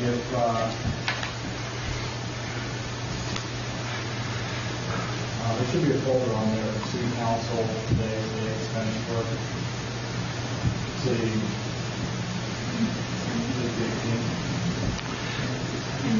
Which one do you?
Yeah, see if the difference is that this has changed a little bit. I can talk you through it though. Okay, so what we have here is we had wanted to add some sign mass to certain locations, right? In doing so, what we were trying to do is not increase the total amount of signage. So the original approval had a maximum sign area of 10,000 square feet. What we were talking about with the Planning Commission was 9,820 for a 1,000-foot reduction. The Planning Commission had made some suggested changes to the types of signs. We took a 65-foot sign out entirely and replaced it with this 51-foot sign. And then we made some additional changes that were a little bit more architecturally consistent and a little bit more architecturally intense. And so what I can't, that is the right drawing. So now we have 1,075 difference here. And so if we open this up and we look at the sign family, we have this is still under consideration, but this panel configuration allows these static panels to remain in place when it converts to an LED without having to change the whole structure. So I think what we'll be dealing with is this sign converting to that sign as there's enough critical mass to justify the LEDs. The 45-foot signs we have here would be constructed where they are going to have LED capability to a 51-foot standard, and then those panels would be replaced and these would be added. Okay, and so at that point, we would have 1, 2, 3, 4, 5, 6, 7, 8 static panels, which is the same as we have here. Okay, so the number of tenants that will be on there, we might have some additional space here that would be removed when we add the LEDs. And if you'll scroll into the map, Chris, next down, keep going. Oh, I'm sorry, you got to go back to this document and then to the second page. Third page. There's a map in here, some distance back that is the master, the key. It'll look like this with dots on it. And so this is a site plan for the overall project area. Intermountain Healthcare owns the area up here, and this is the sign that's 350 odd feet off the road. The halo indications on the dots indicate the locations where you'd have LEDs. As traffic's coming in through Maple Mountain Parkway and Canyon Creek to this location entering the project, there would be a sign here that would have an LED on the east side of the road. There would be one here on the west side of the road that would have an LED. So you'd have both directions with some sort of electronic media on them here. On US 6, you'd have the same thing, one on the Kmart side of the road and one on the Costco side of the road. These signs would be oriented in such a way that you'd be trying to maximize your exposure to I-15 at this location. We're a fair distance off I-15, but that's still the target of the advertising, as well as this location. The green dots here are the 45-foot signs that will just advertise tenants in those phases without electronic message boards on them. And so that kind of gives you a little bit of a summary, and then there's subsequent sheets that break these down and identify the monument sign locations, et cetera, which we could look at, but I'm not sure they will add a lot of value to our discussion. The bottom line is the proposal is to reduce overall signage volumes, increase the effectiveness of signs, and try to have the project take on a cutting-edge advertising function to maximize the success of the tenants and the revenues that are generated in Spanish Fork City. Any questions?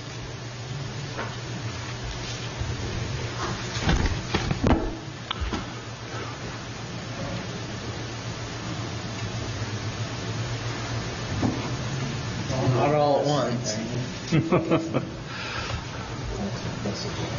Yeah. Yeah, just trying to absorb it all.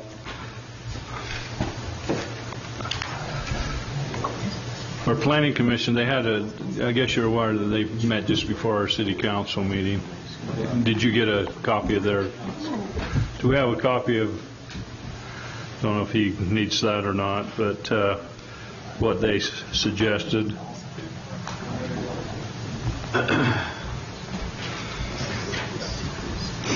So if you want to take a minute and look at that, what they proposed there at the bottom.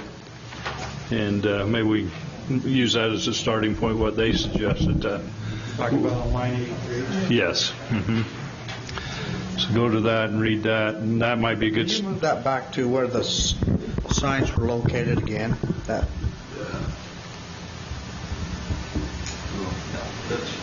That's it. That's it.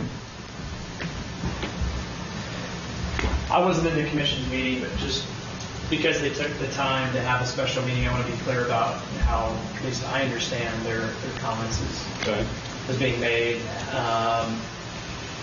They made some comments about some changes, I think, to the architectural design of the 100-foot tall signs. And then on this sign and this sign, they've suggested that LED screens not be added to those. They mentioned the idea of having LED screens at the entrances to the development, which they think include this sign, and this sign, but that these are more to the interior of the development. So allowing those to be the height that's proposed and to follow the design that's proposed, but just not have LED screens.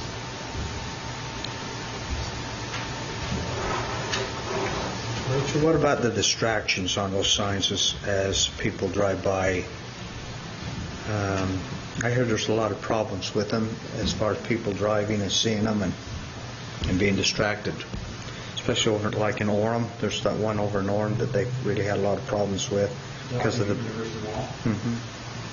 Yeah, my understanding, and I'm not going to hold myself out to be a sign expert, is that they don't believe that we have an increased level of traffic problems as a result of these. And that's one of the arguments that's made with the state legislature, where virtually every billboard now has the opportunity to be an electronic message board.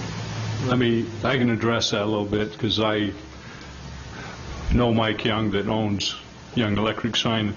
About a year ago, I asked him about that when this became a big issue, and what the congestion was, if there was problems like you talked, Richard.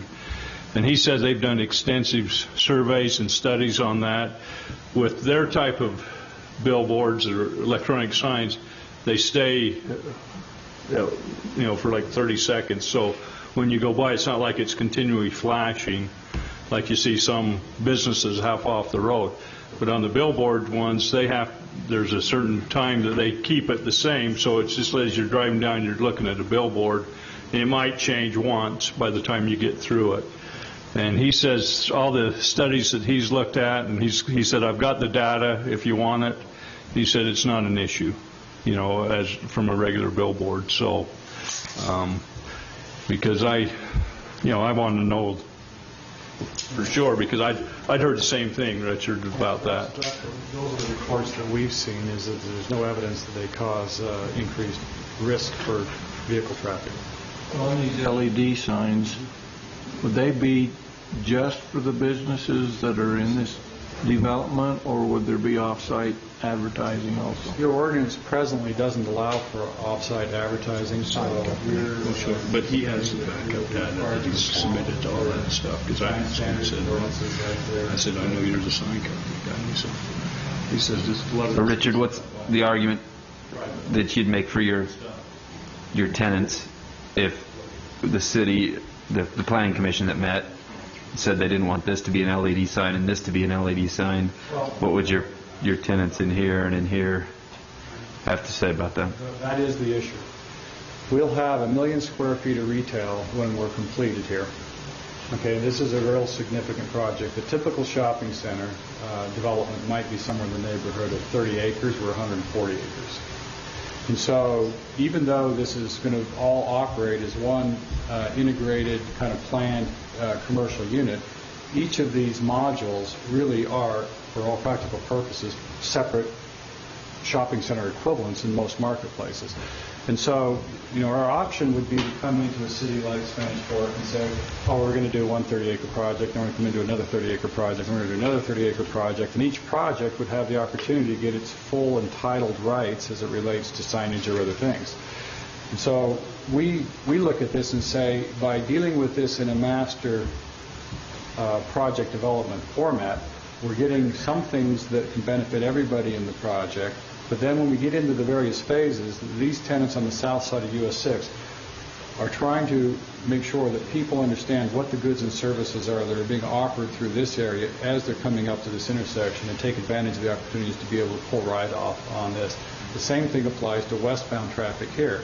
So as they're entering the project area, they may be able to identify tenants that are in here that they otherwise wouldn't see until they've turned off and moved into these areas. And so we see this as a critical mass of tenancy that really does justify an independent sign to advertise their products. Now, we may have tenants, here that want to advertise on these signs so they can address and get exposure that they might not otherwise get. But as those rotations on those signs occur, people can select where they think there's going to be an economic advantage for them. Not everybody may be as concerned about I-15's exposure as they might be on Canyon Creek or US 6. But these are significant phases, and they represent more than, if I'm thinking through this correctly, in Spanish Fork City, a project like this is larger than any existing single commercial complex that exists in the city today. And so, if you went up to American Fork, we did the Meadows project. The Target's not part of ours. They're getting a full new sign right. The Main Street Plaza that's on the corner, a full new sign right. And so we've reduced these, instead of having a request for this, and then each of these phases, there's nothing on this side. There's one for this entire run, one for this entire run, one for this entire run. Is the way we think. We think it's actually fairly justified. We do think that it will have a dramatic impact on cost. A project of this scale is somewhere in the neighborhood of $250 million to $300 million in annual sales of the church. And the tax income from that is, can't be 0.85 like some would say it's 1%. Right? So you're talking about a 20% increase on potentially, $300 million in sales. What you're dealing with as you roll this back to your 1% from 300 to $3 million is 20% of that, right? So when we start dealing with tens of thousands of dollars of incremental benefit to the city, is it a blight on the community, or is it an asset to the community to pay for public works projects and parks and other things? You talk about tens of thousands, if not hundreds of thousands of dollars a year in extra revenues, if in fact they have the advertised impact of incremental sales boost in the 10 to 20% range. And it's the LEDs that do that more so than the static panels. You're not saying that necessarily from right off the bat, some of those signs might not be LED until you get occupied to a point where you need to remove a panel, put in the LED. Exactly. So it really is just a function of the tenants seeing that there is value and benefit, and they would subscribe to an advertising pool, and then we'll install those. And then, those signs have about a 7-year life. You've got to change them, and there's going to be updated technology.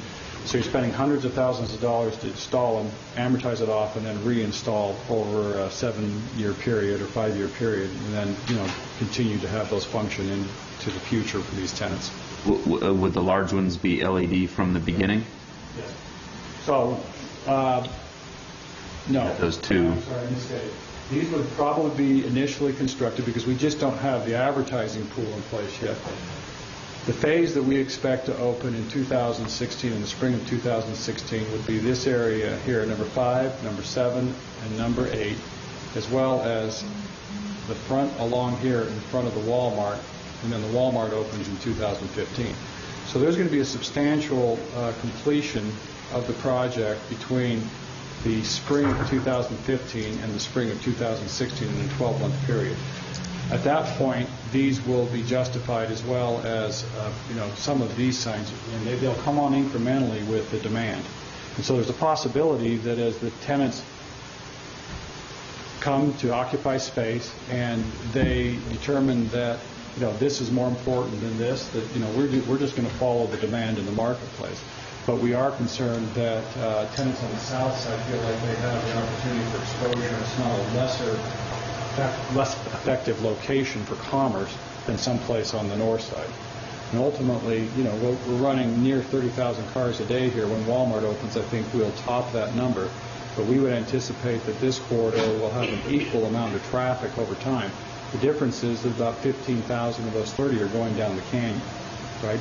Everything that would be coming into the community on Canyon Creek or down Maple Canyon Parkway will be coming in to engage in commerce and to, engage in some sort of activities within Spanish Fork City. It's not transit traffic that's moving through.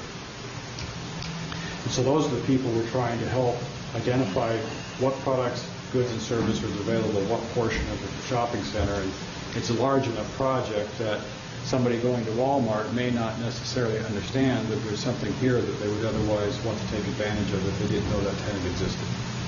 Same kind of concept with the large LED sign up at the outlets up there that you don't know it. You go past it one time on the freeway, but you see that there's a store there. And I'm not a big shopper. I know there's tenants in the outlet center now that I am interested in patronizing just because I've seen them on the sign, right? I drive the SR 92 corridor on I-15 and say, I didn't know they had, an Under Armour store or, things that would be of interest to me. But now, I'll end up going in there and shopping for Christmas or otherwise. What makes your study any different today than what it was when you brought the first signage package to us that we approved? How come, have you changed your studies or to make it bigger, or are your LED signs bigger, or what's the deal with that? I don't get that. It's just getting with the actual sign companies and getting with the tenants and actually moving through the logic of that and what they really want. What we brought to the table back in 2013 was much more of our tradition and history and where we've come from on these projects. What we now have on the table before you is where we believe the shopping centers are all going to be here in the next coming years. So there's an evolution. There's change in the composition of the way retail works. Just as an example, Kohl's is a candidate to locate here in Spanish Fork, right? And their store will be 55,000 feet when they decide exactly where they want to go. In American Fork, they're 90,000 square feet. The forecast for sales out of a Kohl's store with that incremental difference is negligible. So they've changed the way they do retail. We're doing Petco's or PetSmarts here not long ago at almost 30,000 square feet. Today we would be doing 22,000 square feet. So store efficiencies are up. The merchandise they carry is changed. Some things they will deliver or they'll ship, and they use them as a they don't carry as much merchandise, but if you don't have the blue one and the red one's here today, they'll have the blue one to your house tomorrow, right? So they become showrooms to some extent. And then for certain types of products, it's hard to buy a 50-pound bag of dog food over the internet, right? So you go to the store to get it, but other things can be shipped. And so what's important to the retailers today is that the products that they have available, and if they're running specials or those things, it increases the demand for those products in real time. And these point-of-sale advertising opportunities drive people in real time into consumption. And that's what the analysis are all generating. That's what the tenants are all asking for. So to Councilman Davis's question, we're learning a little bit from the tenants in the process of creating the tenancy here. Our last shopping center being a few years ago that would be of this scale is different than what people are requiring today. They're looking for different sizes, different types of access, and different types of exposure from what we did even 5 or 10 years ago. Would signage or lack thereof kill a deal with the merchant? So we're finding that tenants actually do make occupancy decisions. The testimonials from Colorado are going from one level of occupancy to another. That's a change in desirability of the property and a change in overall commercial viability for a community because they can get more customers to understand what products and services are available. And so it does make a difference. Tenants will go where they feel like they get that kind of opportunity because it does translate into dollars in their till. Your architectural design on your 100-foot pylons, at the first, I think they had a little bit more architectural design qualities more than the one that you're presenting now. What changed? Yeah. Well, as we worked with, can you go back to the sign family, Chris? As we worked with the designers initially, we were working with architects, not contractors who build these things. And so you have wind load, you have You have some structural issues and engineering issues that weren't necessarily fully taken into consideration. But what they're telling us is these signs are designed to be where traffic is near them and they interface. The architecture actually has value in that case. Okay? And then we're dealing with a logoed element that will be consistent throughout the project on the monument signs all the way through for this Canyon Creek logo, and we're trying to identify the project brand, if you will. But when we put that kind of hayloft, kind of shed roof element on the top of that, it doesn't do anything to say you're in the project. It's an architectural feature that from 350 feet away on the freeway is just a silhouetted element. And what we're trying to do is get the tenant identities across. And so the recommendation has come back to say what you're doing is you want them to know what the project is, but you're really trying to get that tenant exposure. Much more than that, we're actually confusing the issue and cluttering it in a way that it isn't accomplishing the same goal. Now, these are signs that you're not going by at 75 miles an hour, and they do have an architectural element because they are very close to the roads. And so it's a different exercise here. This needs to tie to the buildings that are behind them and, maintain some architectural continuity. We have the consistency in the branding and the logo elements, but it's at a different scale and a different level of intimacy with the pedestrians or the vehicle traffic. The I-15 stuff is make sure they know there's something here and who's here, right? So when we look at Station Park in Farmington, there's not a lot of architecture on the sign with brands. When we look at a lot of these types of projects, Valley Fair Mall just took a big panel that they had a sign on the freeway that about a third of it was dedicated to a Valley Fair logo and architecture, deleted, LED. The signs have changed in the last month even. And what happens is that architecture and the excessive amount of space dedicated to the project doesn't translate into sales. So we're following the leads of the consultants now that are sign consultants, not design architects. In the initial pass, we were dealing more with the overall theming and design architecture from a consulting architect, and now we're dealing with the sign experts and the retailers actually expressing opinions about what produces volume for their stores and what seems to be best received by the public in terms of the responses they get through the sales. So how tall did you say that Traverse Mountain Outlet Mall was? It's 100 feet. It's got a lot of stuff on it, doesn't it? And the difference between the 100-foot sign in Traverse Mountain and these is that the deck elevation on the freeway is about 30-odd feet above grade. Theirs is not. Theirs is, 15, 20 feet above the deck at the base and then goes up 100 feet, right? These signs will function much more like the signs in Farmington at Station Park where we have the elevated freeways, and as you move through that area, theirs are close to the freeway. We're going to be hundreds of feet off the freeway.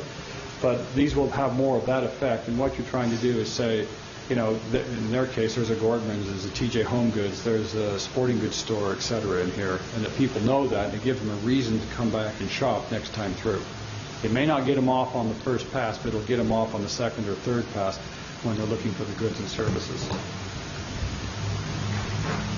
So, Chris, could you go back to the map for a second? And I appreciate the Planning Commission's recommendations. I would encourage the City Council to give serious consideration in your motion to the LEDs on US 6, both to the eastbound as well as the westbound traffic, as well as the east and the westbound traffic here. Not just because of the traffic direction and because of the staging before the major access points, to engage in the commerce, but to give us an opportunity to allow the retailers in the various phases to have equal opportunities for exposure in the marketplace. This one here, is this a Project 51 too? Yeah, that would be every one of the yellows would have the LED. 4. 1, 2, 3, 4.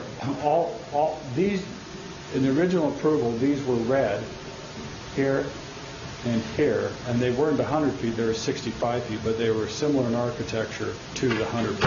Lower scale because we don't have the freeway elevation issue. So effectively, what was the logic here is that they were 65 feet above the deck or the crown of road here. So either way, you're trying to get 65 feet above.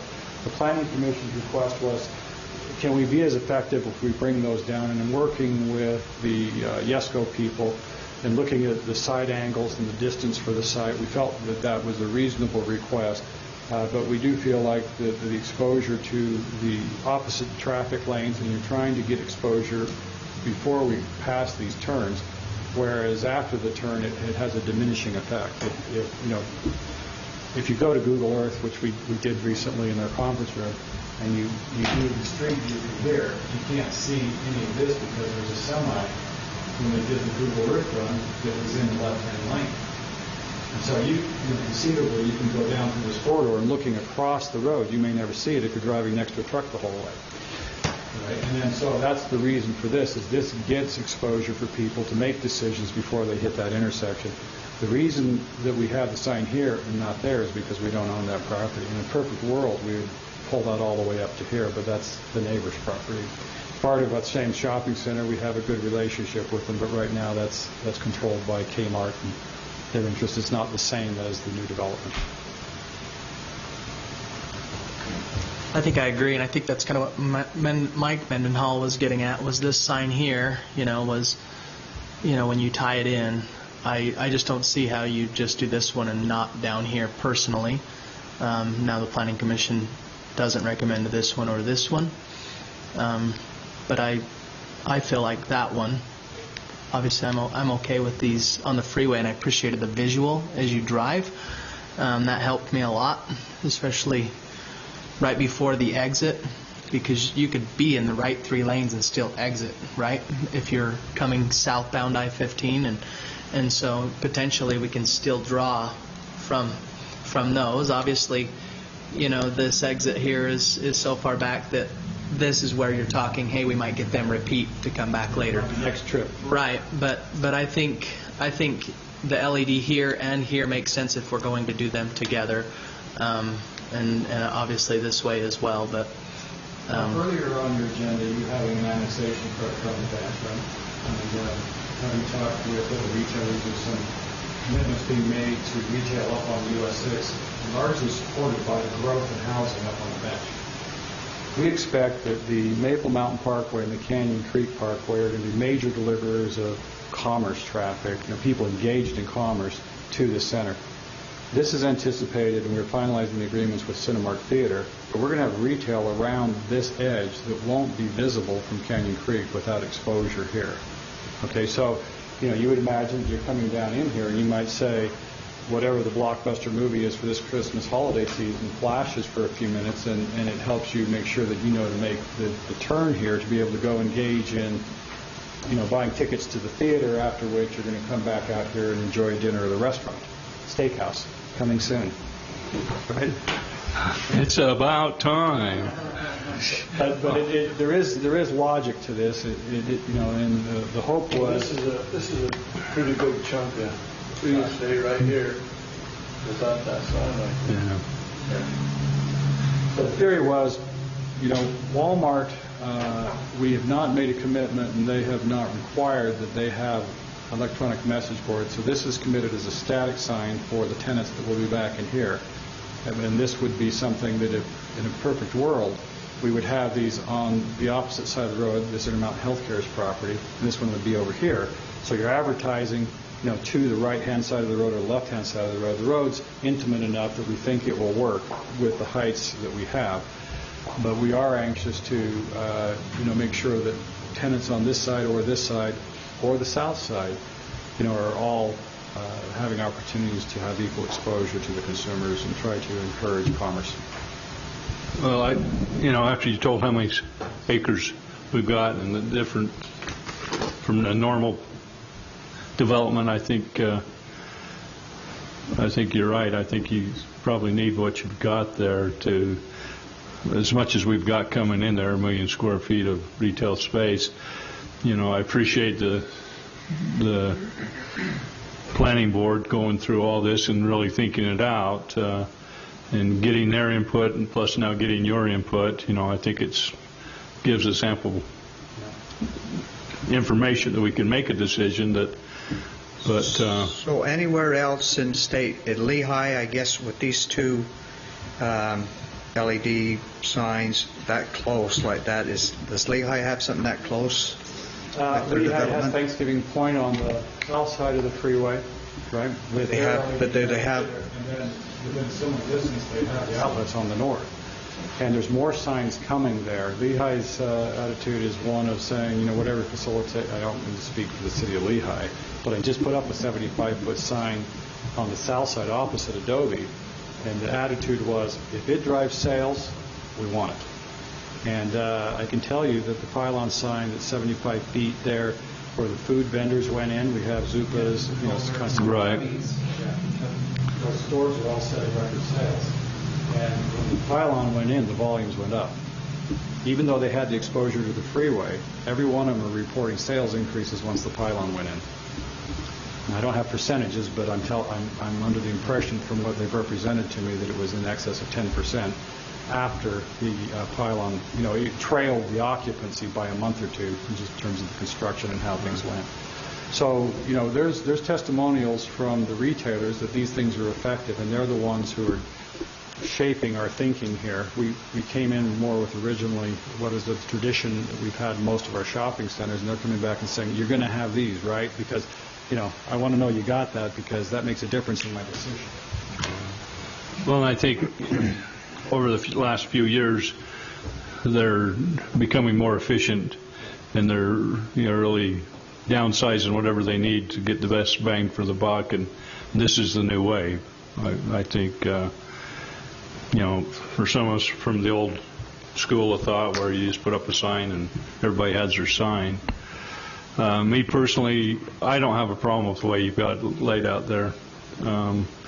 For each, because they are like a separate development, all in one, and we want everybody to succeed. But that's just my opinion there. I like what you got there.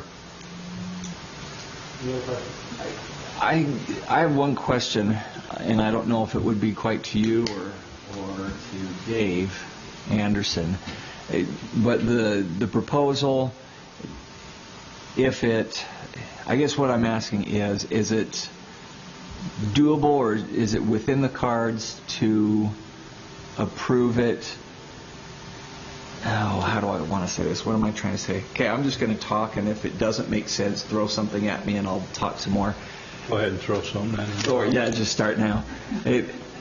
I'm just thinking, I know, well, I guess first and foremost, I'm not trying to delay anything, but I would actually love to talk to the Planning Commission. I appreciate the extra time that they've spent, just because I have some questions on what they've said in their recommendations, just to be able to understand better why they're saying this. I'm not saying I agree or disagree, but just to better understand where they're coming from with some of these. So I don't mean to delay you or anything like that. That's just one thought I have, one concern. The question that I had mentioned at the beginning is, this is simply to say yes, LEDs across the board, and if it's no on the two, like the Planning Commission said, could it be readdressed once there is the tenants and the advertising need to retrofit them, or are they, as they're built, you wire them such to anticipate it that you can't really do an aftermarket LED to those signs? Does that? There's an incremental cost that we have to put in to change the engineering structure to accommodate that and some of the electrical. So there's something in the neighborhood about a 20% increase in cost to prepare them to accommodate LEDs in the future. So we either build them one way or the other. And what we've done here is we've identified the ones that have the greatest effect and which are being most requested by the tenants for that medium. And the others are all built to the other standards. And so there is a difference. The signs cost somewhere in the neighborhood without the LED of $120,000, are fairly expensive in relative terms. We don't usually spend that much money on these. There's more architecture involved in the first place, and then there's more structure and electronics involved in conduits and everything else you have to do to make them accommodate the LED in the future. And that's on the 45-foot. The bigger ones are more. Sure. A lot more money. But that said, these really are the 6 that you've determined in talking with the retailers and just your own studies have the greatest return of investment. That's exactly right. Okay. The logic to this again is that you've got one on each side of this intersection, which is the primary access to commerce and throughout this area, as well as giving people the opportunity to go up into this area, and then trying to make sure that the folks who are coming in this way know who's in the project. These serve a little bit of a different purpose, and that is advertising to freeway people who aren't coming to engage in commerce right now, but we're going to get them next time now that they know who's here. Is there an urgency to this? There is. Where we're at is we're finalizing agreements with a number of these tenants right now, and we're making those representations. We have commitments with Intermountain Healthcare, Walmart, Good Earth. We have tenants ready to go here. This is not an LED sign, but I still have to build the sign and have to have the approval to do it. And so we're making representations in the lease documents as to what will be done and when. And I have to have the signs up by the middle of February to meet our requirements of Walmart and Intermountain Healthcare. And so we've kind of strung this out, and then we put a lot of pressure back into our consulting team to get it right, and then we started processing with the city. And I hate to make that your problem, but we wound our clock down in that effort to the point that if we don't start pretty soon with winter conditions and stuff, there's some question as to whether we'll be able to get everything ordered, manufactured, and then the construction done by the deadlines. And then also we make the commitments in the exhibits and the leases that it's really difficult to amend those documents when we deal with people, major national tenants later on. So for what it's worth, I got invited last week with a local business owner to go over to the ribbon cutting of the Vivint Marketing Lab over at the UVU, that they cut a ribbon and had us walk through a little session of it. And to speak to Richard's point of these businesses and these companies that are coming in here, the industry has changed even from 2013 to now, in the effect that these businesses ask for optical heat maps of their marketing stuff that they put out, whether it be signage or whether it be what's on their shelves. Now people are going in with glasses, and it's tracking their eye movements of where they look most, what the results are, and they change their marketing according to where eyeballs are going. This may be a little bit different scenario with signage, but not much in the way that you market to the tenants that are coming in here. Boy, I sure would like to give them the ability, especially with the tenants you have coming in there, that probably do pay for that type of marketing and that kind of research, to know that that's available to them. So, Mike, on where you work now and the sign that you've got in front of your business, has that made a difference? Sure. The LED light that you have in front of you? You bet. I mean, you rotate it for a couple different reasons, but it rotates and says talk to an SBA expert. We have mortgage loans to offer. It basically lets the details of just our one institution there, say we have these different parts of our business that you can come in and talk about. It's not just a car loan. It's not just So yeah, definitely. I mean, the research is there that it definitely helps, and that's why the requests are going up. But you're talking on a much larger scale than a Rock Canyon Bank coming in. These tenants that are coming in here, they already have the data of what their clients, what their customers look at, and what they react to purchasing. And you can bet they have the studies on the signage being what it is.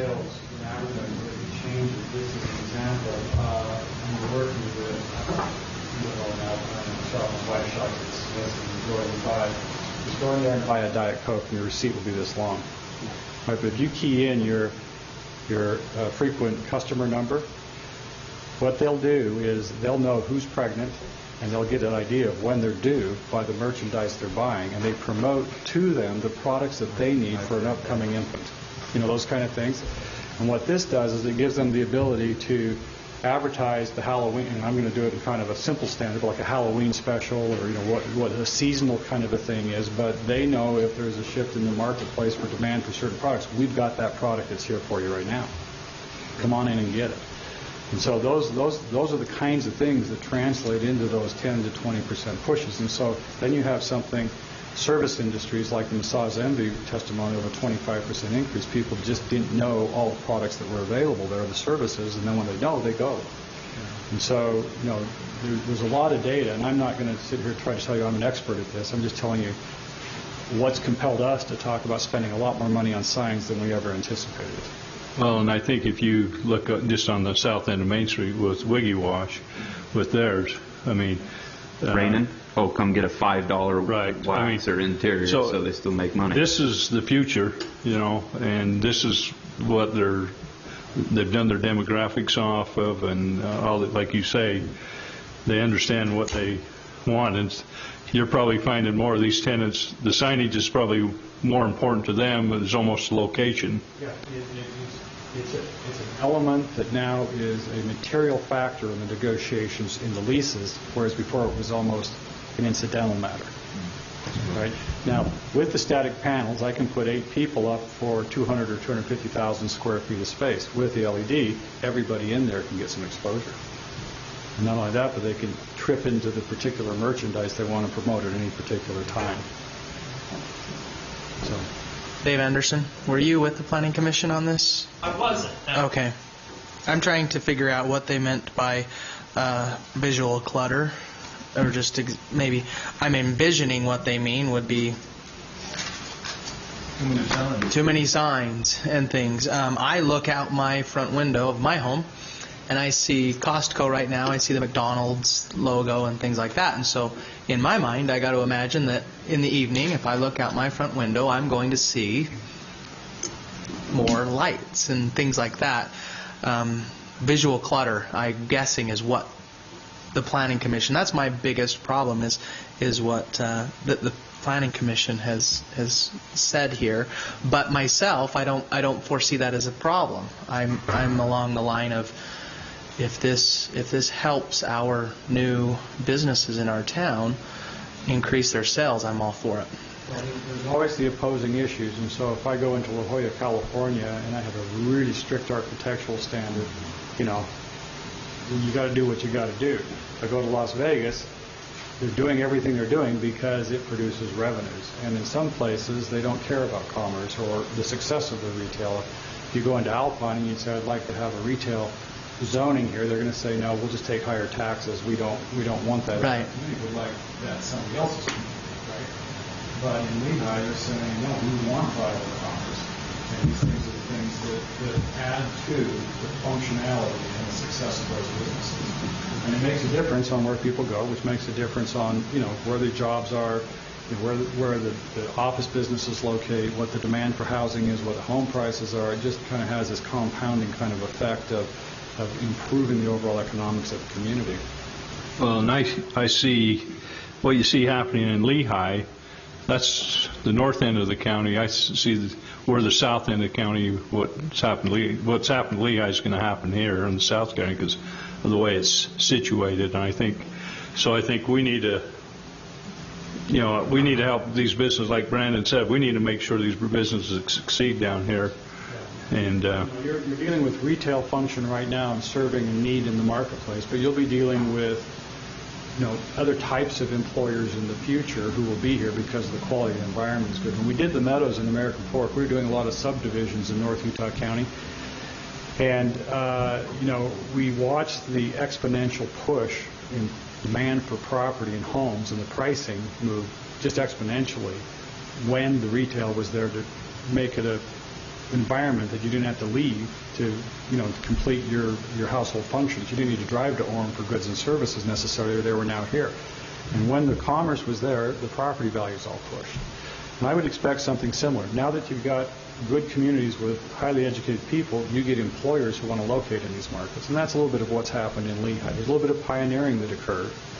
And Alan Ashton had to invest a little bit up front. But when the Thanksgiving Park people came in and started throwing office buildings up, and then they created that synergy, now you've got almost a wave that you can't stop in terms of the demand for these tech users to come in there and occupy that space. But the commerce element needs the exposure that we're talking about here, and it does make a statement as to the forward-thinking perspective of the community and embracing the technologies and the current market trends. So we'd encourage you to make a motion that would conform with our request. We think there's good sound logic and financial reasons, justifiable reasons for that.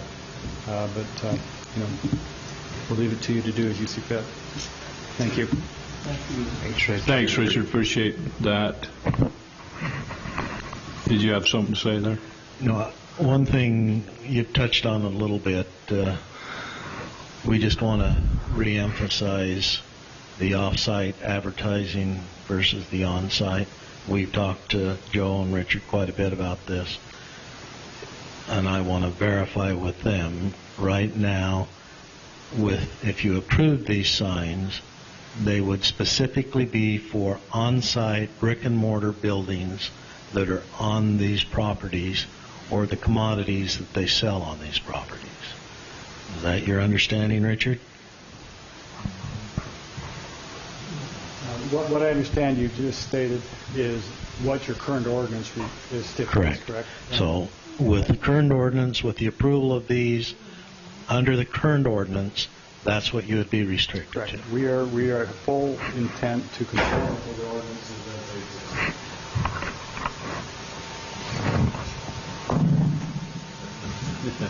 Dave, you're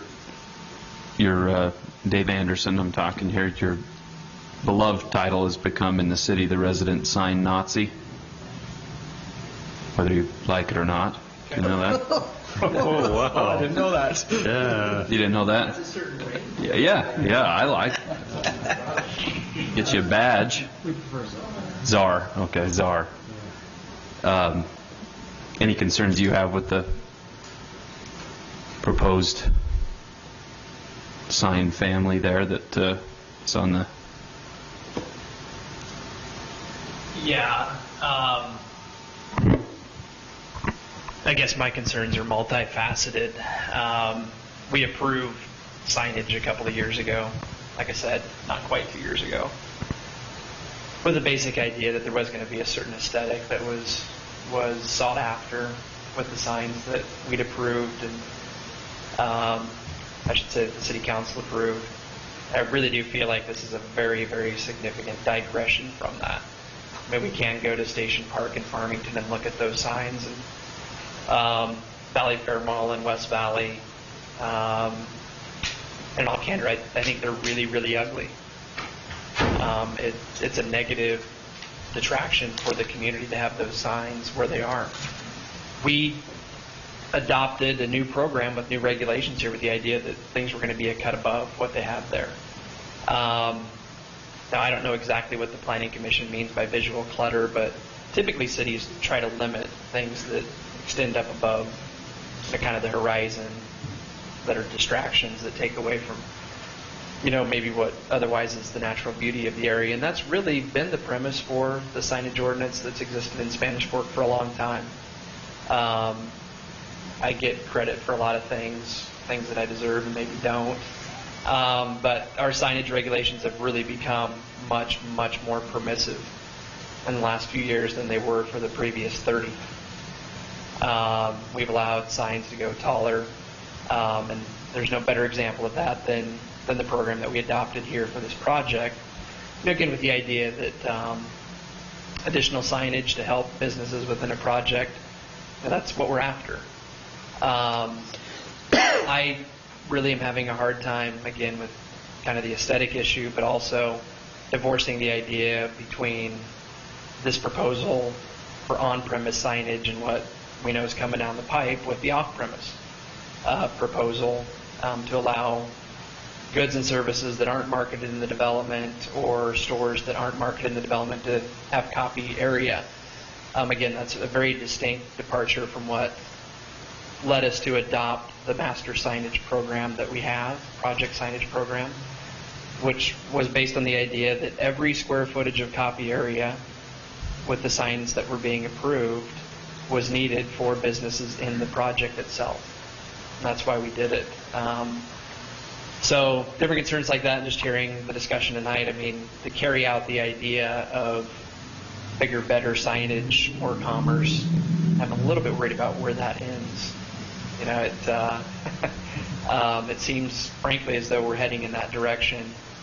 But I think you understand the issues. I think you understand where that might lead. And you're the city council. You guys are the ones that make those decisions. You ultimately dictate the vision of the community and what things are going to look like. Equity among businesses relative to signage that they have access to or not. And those are your issues. And again, I think it's been discussed pretty thoroughly, so I think you understand the issues and the consequences, and we'll do whatever you guys say you want to do. In our original sign ordinances, you could still put LED in those areas in them 100-foot pylon signs. That sign was designed for, yes, an area, I think, 11 by 20 or so. And your area now, the new area would be what? The freeway areas are 14 by 48, and the issue is the copy proportion. Copy, that's what I wanted. The LEDs that would be on the street level would be 10 by 30. So they're a little different than what was proposed. This is going back to the function and the standard in market. Not too sensitive to it. I appreciate Dave's comments. I think that it's. Can you scroll to our back to the specific signs for a second, please, Chris? Just one of those 45s you can stop on. You know, these signs I don't think have any architectural degradation on what we originally presented. I mean, these are going to be metal, as it turns out, rather than wood. These are stone columns. These are very expensive signs. It's haloed lighting. It's backlit elements here. I think they have some interesting architecture to them. You know, we think that these are fairly architecturally intense, and in fact, more so than most shopping center signs. The freeway signs, largely because of the distance from the corridor, are a little bit less architecturally intense because the architecture doesn't do much for you at a certain distance. And so it really becomes a matter of trying to get the tenant exposure in place. And that's really where the design consultants and the real advertising folks have led us.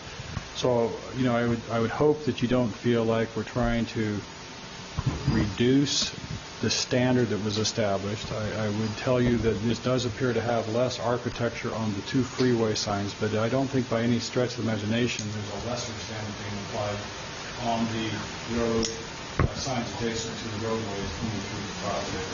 Can we see those one more time? And just to be clear relative to my comments, it's really that. Once you put the LED on it, I think that does change the aesthetic. We allow people to use changeable copy, LED screens, whatever kind of digital media, wherever you want, wherever you have any kind of sign space. We call that sign copy. In my opinion, that just really looks stuck on. I realize that's a very subjective kind of comment to make, and that's an opinion, again, subjective. But it looks much more like an afterthought than, you know, an integral part of the sign. But here again, that's just my opinion. Yeah, all right, and we appreciate that. We value that. But also, when someone looks at that sign, they're not going to be looking at the architecture of that.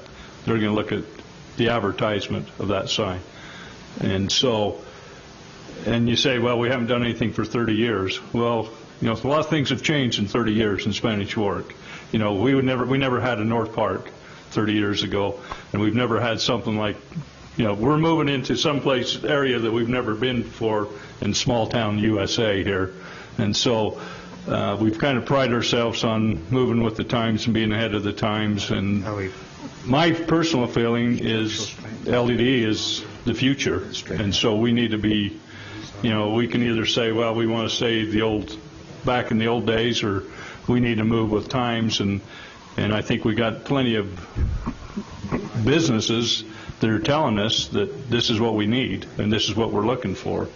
And that's just my opinion. I like that. The freeway signs, I understand, they don't look very aesthetic, but I don't know if there's something you can do to jazz it up a little bit. I don't have a problem with them, because I haven't seen a billboard yet that's number of pretty. variations on those. Every time, the cupola, the shed roof element, when we really look at it in real perspective for the distance it is from the freeway at 75 miles an hour, you don't really get anything for it.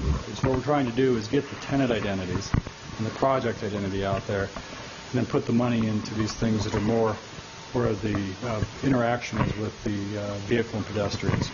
Richard, what happens if we don't do anything for 2 weeks? We're back here 2 weeks from tonight. What happens? If we can then get some answers, meet with our planning commission and things, what happens?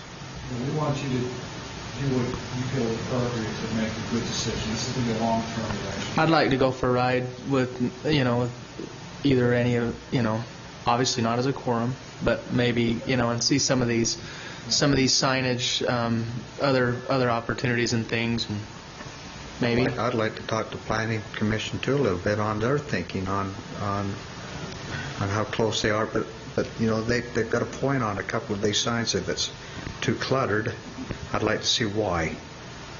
Are you okay with 2 weeks? We're going to be okay with what works for you. Okay.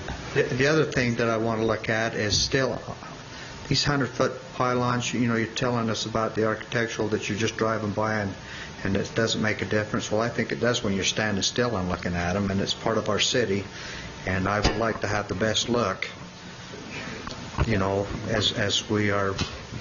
Quit standing still on the freeway. What's the matter with you? Anyway, I'm just saying that I still like the structural looks of the old originals.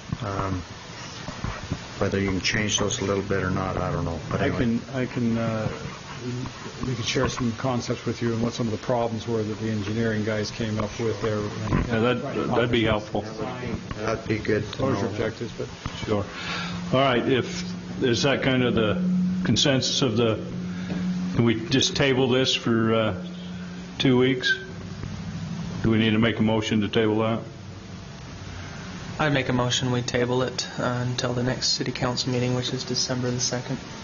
Got a motion by Councilman Gordon, second by Councilman Second. Scopes.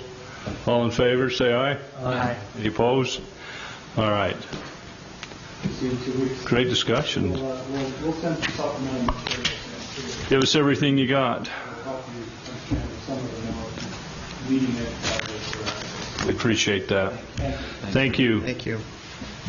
Okay, next on the agenda is board appointments. I would like to propose Brad Wilkinson on the Planning and Zoning Board. Make a motion that we approve Brad Wilkinson on the planning board. Second. All in favor? We got a motion by Councilman Davis, a second by Councilman Dart. All in favor, say aye. Aye. All right. Next, consideration for adoption of resolution of the City Council of Spanish Fork, Utah, authorizing the insurance and sale of not more than 15,600,000 sales tax revenue bonds, Series 2014, and related matters, fresh from San Francisco. Sourdough and all. What'd you bring us back, Daddy? Rice-a-roni. No sourdough. Fisherman's No sourdough bread. Right in the trolley, right in. Clam chowder. McElvee's is really close. Oh, Chocolate. Oh, where's the Ghirardelli, my friend? It's in my back pocket. Anyway, to update the residents at home with this long resolution, the attorneys have got a hold of that from Salt Lake, and that's what happened in 2007. We issued bonds when we built the Police Justice Center and North Park. The Justice Center was $18 million, and $4 million was for North Park. In 2007, we issued bonds, and the interest rate back then was around 4 to 5.5%. and there are 20-year bonds. And the call date, we could not touch refunding them until after 10 years. And so as we get close to that 10 years mark, right now they're 13 years out. But as you get closer and closer to that, and you look at what interest rates are at right now, we can advance refund those right now, even though we can't touch 3 years. It means we have to escrow that money for the 3 years, but we can refund the last 10 years that are in that bond at a lower interest rate, and we can save the city a gross savings of around $850,000, and a net present value savings is around in between 6 and 7. Now the market's changing, and we're kind of watching that as it's going. So before you tonight is the parameters resolution that would authorize us as a staff to continue that process to refund those bonds, or kind of like if you're a home, it would be refinancing your home mortgage at a lower interest rate.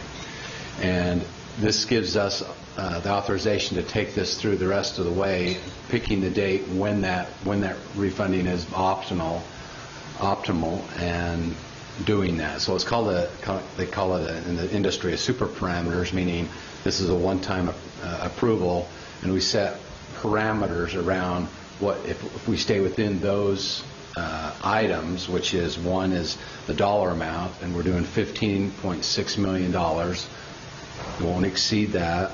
We won't exceed the 13 years of what we're normally paying back right now. We won't extend it out longer. The coupon rate, we won't go above 5%. That's what we're already at, but we're anticipating those are going to be down in the 2 and 3s. And the discount rate at 97%, meaning if we have to less for any reason, more than likely we're going to get a premium. And so this is just setting the 4 different criteria around of a parameter, or it's called a parameters resolution, of we won't exceed that, and we're going to proceed forward to refund these sales tax bonds. So what was issued were sales tax bonds. We pledged, is what they call it, our sales tax, both our energy and gas sales tax and our point of sale off our retail to do that. We just returned from bond rating to rate our bonds. We'll find out in a couple of weeks what rating we get. This discussion of our new sales tax was very impressive. Our new commercial districts was very impressive to the rating agency we presented to. We're anticipating, we're excited for our rating that we're going to get back to them in the next probably 2 weeks before we get that rating back. So what this does is authorize the staff to continue the refunding going forward. It'll be an item on your agenda for the first meeting in December, hoping to do the pricing sometime in the first part of December. A lot of the markets go to sleep when you get to the latter part of December, and so we're going to see if it's optimal in the first part of December. We can pull the trigger anytime, even into January. And so if it's looking like the market's going to be better to wait till January, we might wait till January. But that's the process of what this parameters resolution does. Any questions? Have we done this before? We have. We did in 2009. We refunded the electric bonds, and in 2010 we refunded, I think at these dates, the PI bonds. These were, why didn't we do these now? Back then, because that call date, we couldn't call it for 10 years, and it's a 20-year bond. And even though we're a little bit early, it's still we don't know how long the interest rates are going to be this low. So the suggestion is, well, let's see if we can refund it, and we're saving around $600,000-$700,000 in the refunding. So. All right. So what do you need from us? Authorization to approve this resolution that's presented. It's called a parameters resolution, which gives us authority from the council to continue on this refunding throughout this next month. So your motion is to approve the resolution. 14-12. Okay. I'm always for saving money, so I would move we approve Resolution 14-20. Second. What? Well, 14-12. 14-12. 14-12 saves money. Yeah, 20 14 dash. Third grade math. Getting late. Wow, I tell you. 14-12. Got a motion by Councilman Dart and a second by Councilman Davis. All in favor say aye. Aye. Thank you. Yeah, 1420 is for those barricades on that road that may or may not be open. All right. They were open. Yeah, Utah Transportation Correlation Agreement for professional service to promote transportation funding. Thank you. This is a professional service agreement between Spanish Fork City and a large coalition of groups.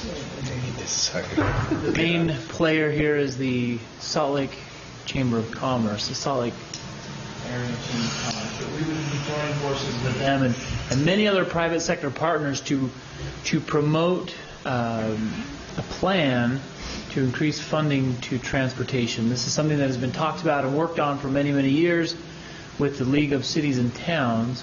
And this year, the League of Cities and Towns, at our September conference that some of you were attending, passed a resolution to move forward with this proposal to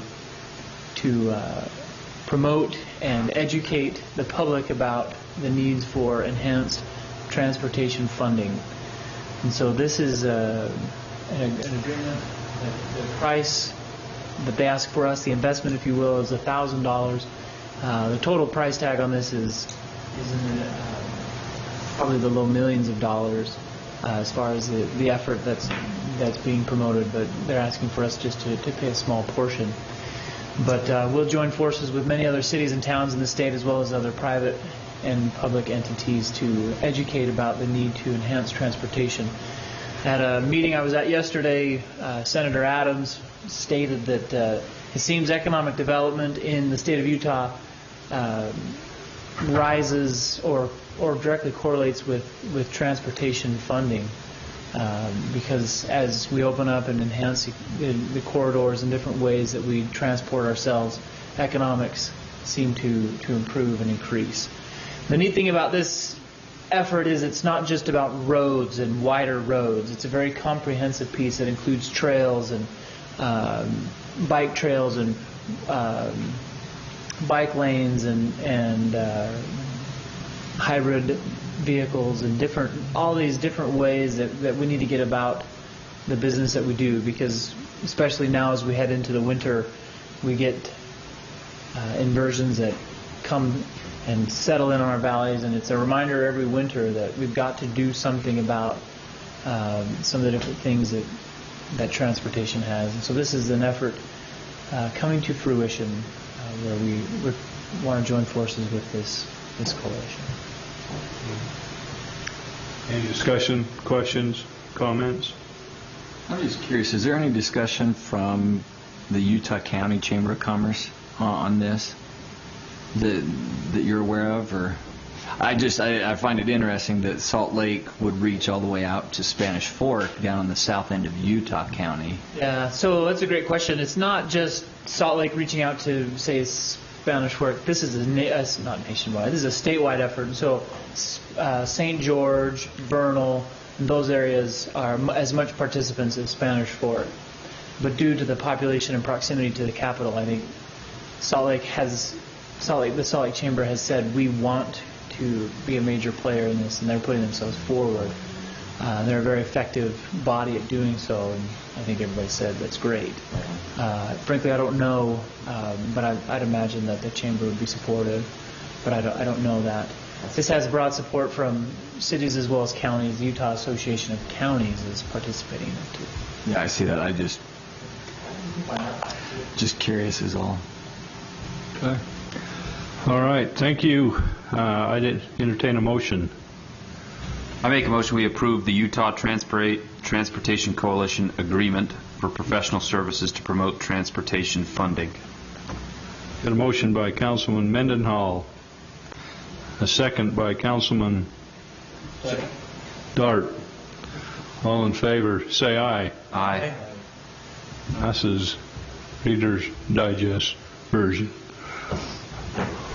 Okay, we the water conservation plan, which has to be renewed every 5 years, and I just want to give you an update on where we are on conserving water from 5 years ago.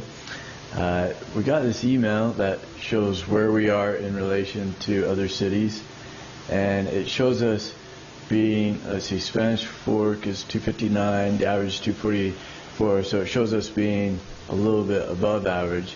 Unless you look at all of the other cities here, they are all except for Provo in the Salt Lake area, where water is a lot more money than in Utah County. So the only city that we are compared to in Utah County is Provo, and you can see how significantly lower we are in water use to Provo. So as far as Utah County goes, Spanish Fork is probably the most conservative city in water, and that's because we are the only city that meters pressurized irrigation, and that's really been a big incentive in Spanish Fork. Can you scroll up a little bit, Seth?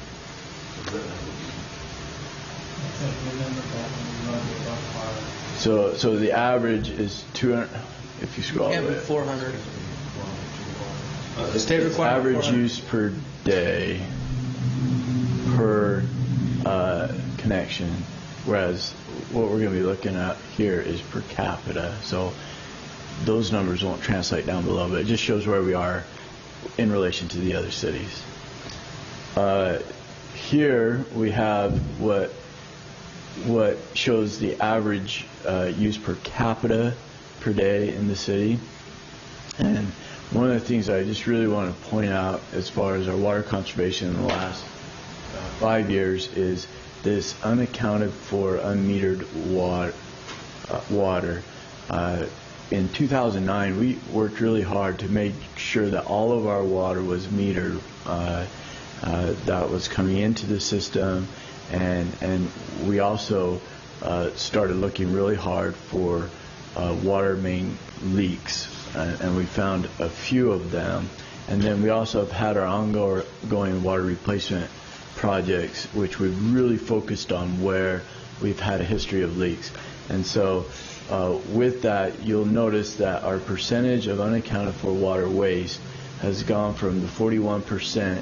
We really feel like this is kind of the first couple of years that this number is really very accurate, because we had some unmetered sources, has gone down significantly from 41% down to 22%.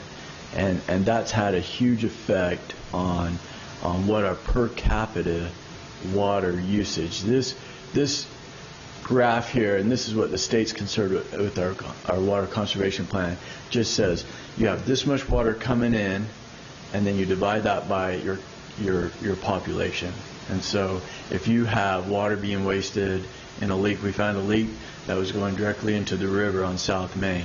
Well, we didn't even know that was there because it just was mixing in with the river. All that water going in, which was just going into the river, was hurting us in two ways. One, we had to have water rights for that water that we weren't using, and two, it was part of this 41% of unaccounted for water. And so when we caught that, when we caught the one up the canyon, and then just recently last year we replaced a concrete water line. It was low pressure, but it was concrete, and it had a huge amount of water loss that we could actually see when we put a camera down. We could see the water just leaving the pipeline, and this was right next to that gravel pit. So that ground up there could take that water, and we had no idea. And so when we replaced all of that, that had a huge effect. Charging, so yeah, that was 29. We were doing a lot of recharging out there, but that's what accounts for the 29% to the 22%, and then of course the 41 down to 30. That was like the river and up the canyon. So we're really excited about the water conservation in Spanish Fork. It's done well. Pressurized irrigation holds because it's a new system, but this shows what our water use per capita has been. And you say, oh well, we're going the wrong direction. It's very important to realize that in 2011 we had as much precipitation as we did in in fact, we had more than in 1984 when we had all the flooding. Okay, so obviously when you have that much precipitation, you're going to use less water on your landscaping. Then the last 3 years have been some of the worst drought years in 30 years. So we really have had the pendulum swing, and obviously you're going to have a lot more water on landscaping when you have really dry years. But if you compare that to what weren't some of the worst dry years in 30 years, you can tell that some improvements being made in Spanish Fork. That's why it's hard to really graph this, because you really need to graph it with the precipitation rates to really get a feel. So that's what I did, and that's what we did in the next slide. So if we go up, what this shows is precipitation rates, and then it shows water use, and so it's very difficult to read this, and we feel like there's more data needed. And so part of our conservation plan is to try to come up with a better correlation in the next 5 years so that the plan will be a little more meaningful. And then the rest of it is to continue replacing our old water mains that are leaking and that we have problems with. And that's pretty much the crux of our water plan. There is a resolution in the agenda that we would ask you to approve. I move we approve resolution number 14-13, amending the Spanish Fork City Water Conservation Plan. Got a motion by Councilman Gordon. Second. Second by Councilman Mendenhall. We'll do this in a roll call vote. Commissioner Gordon. Aye.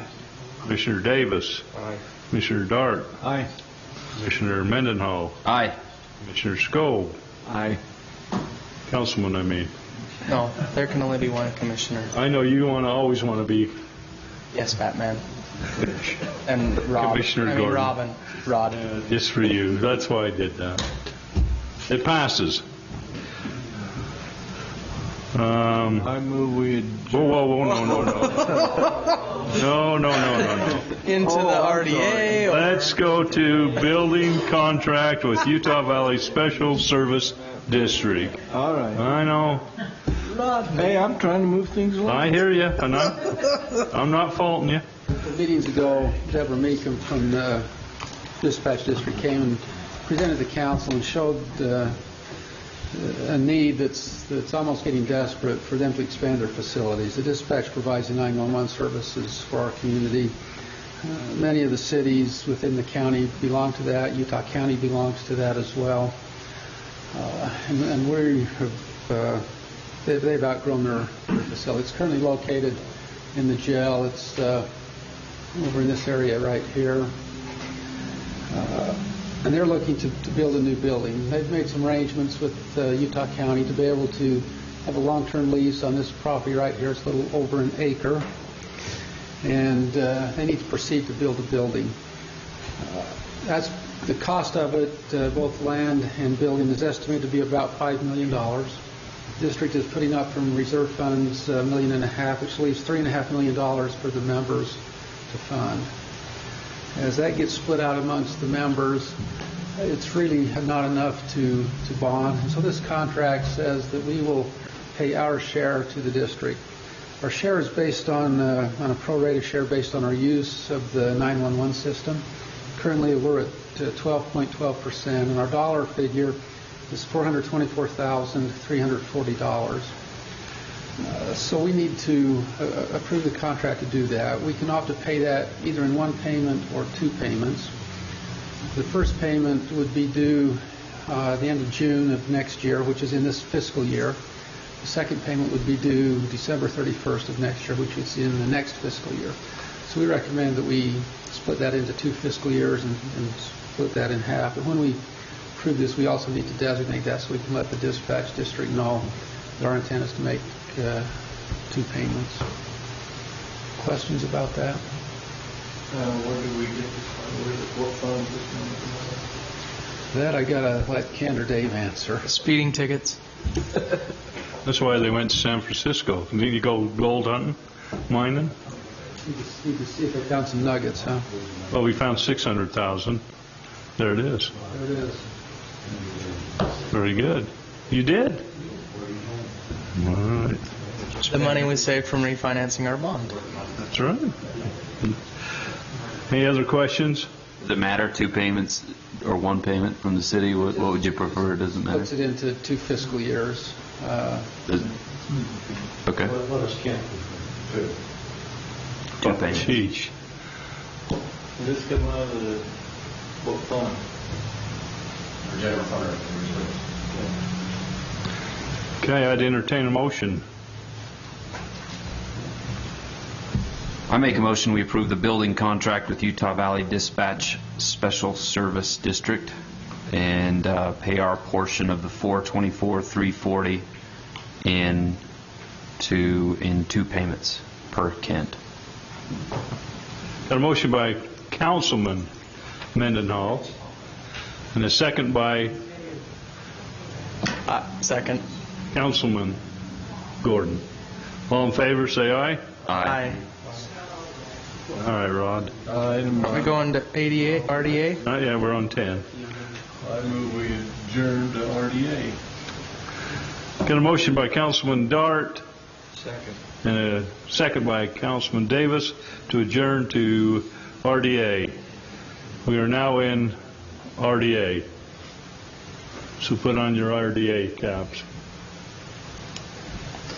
Motion to go ahead. Rich. Motion to approve consent items. Second. Got a motion by Councilman Davis, a second by Councilman Gordon to approve the consent items. All in favor, say aye. Aye. Opposed? Okay. New business.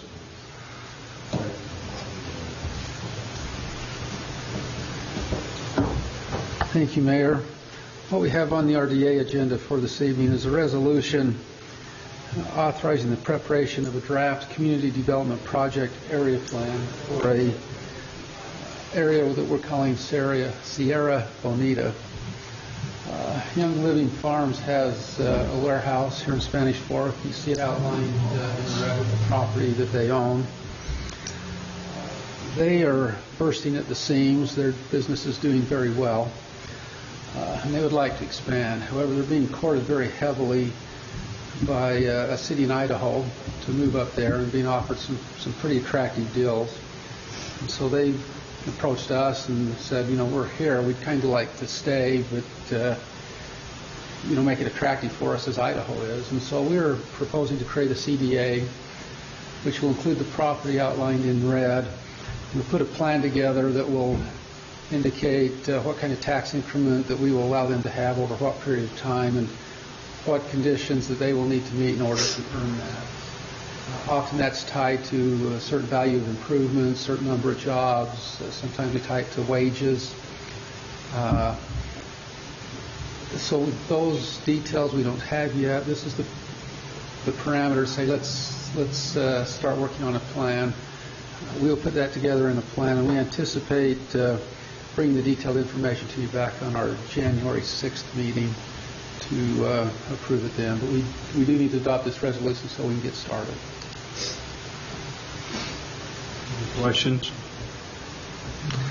If not, I would entertain a motion. I move that we approve the Resolution 14-01, authorizing the preparation of a draft CDA for the Sierra Bonita project area. Second. Got a motion by Councilman Scobes, a second one by Councilman Mendenhall. We'll do this by roll call. Councilman Scobes? Aye. Councilman Dart? Aye. Councilman Davis? Aye. Councilman Gordon? Aye. Councilman Mendenhall? Aye. Mayor, you get a vote, so you have your... Oh. You're the chair, and you have a vote here. And Mayor Leifson? Aye. Wow. If I'd known that, I would have voted first. Motion to adjourn out of RDA. Got a motion by Councilman Davis. Second. A second by Councilman Gordon to go out of RDA. All in favor, say aye. Aye. Opposed? All right, we are back into the City Council meeting. 12 is discussion.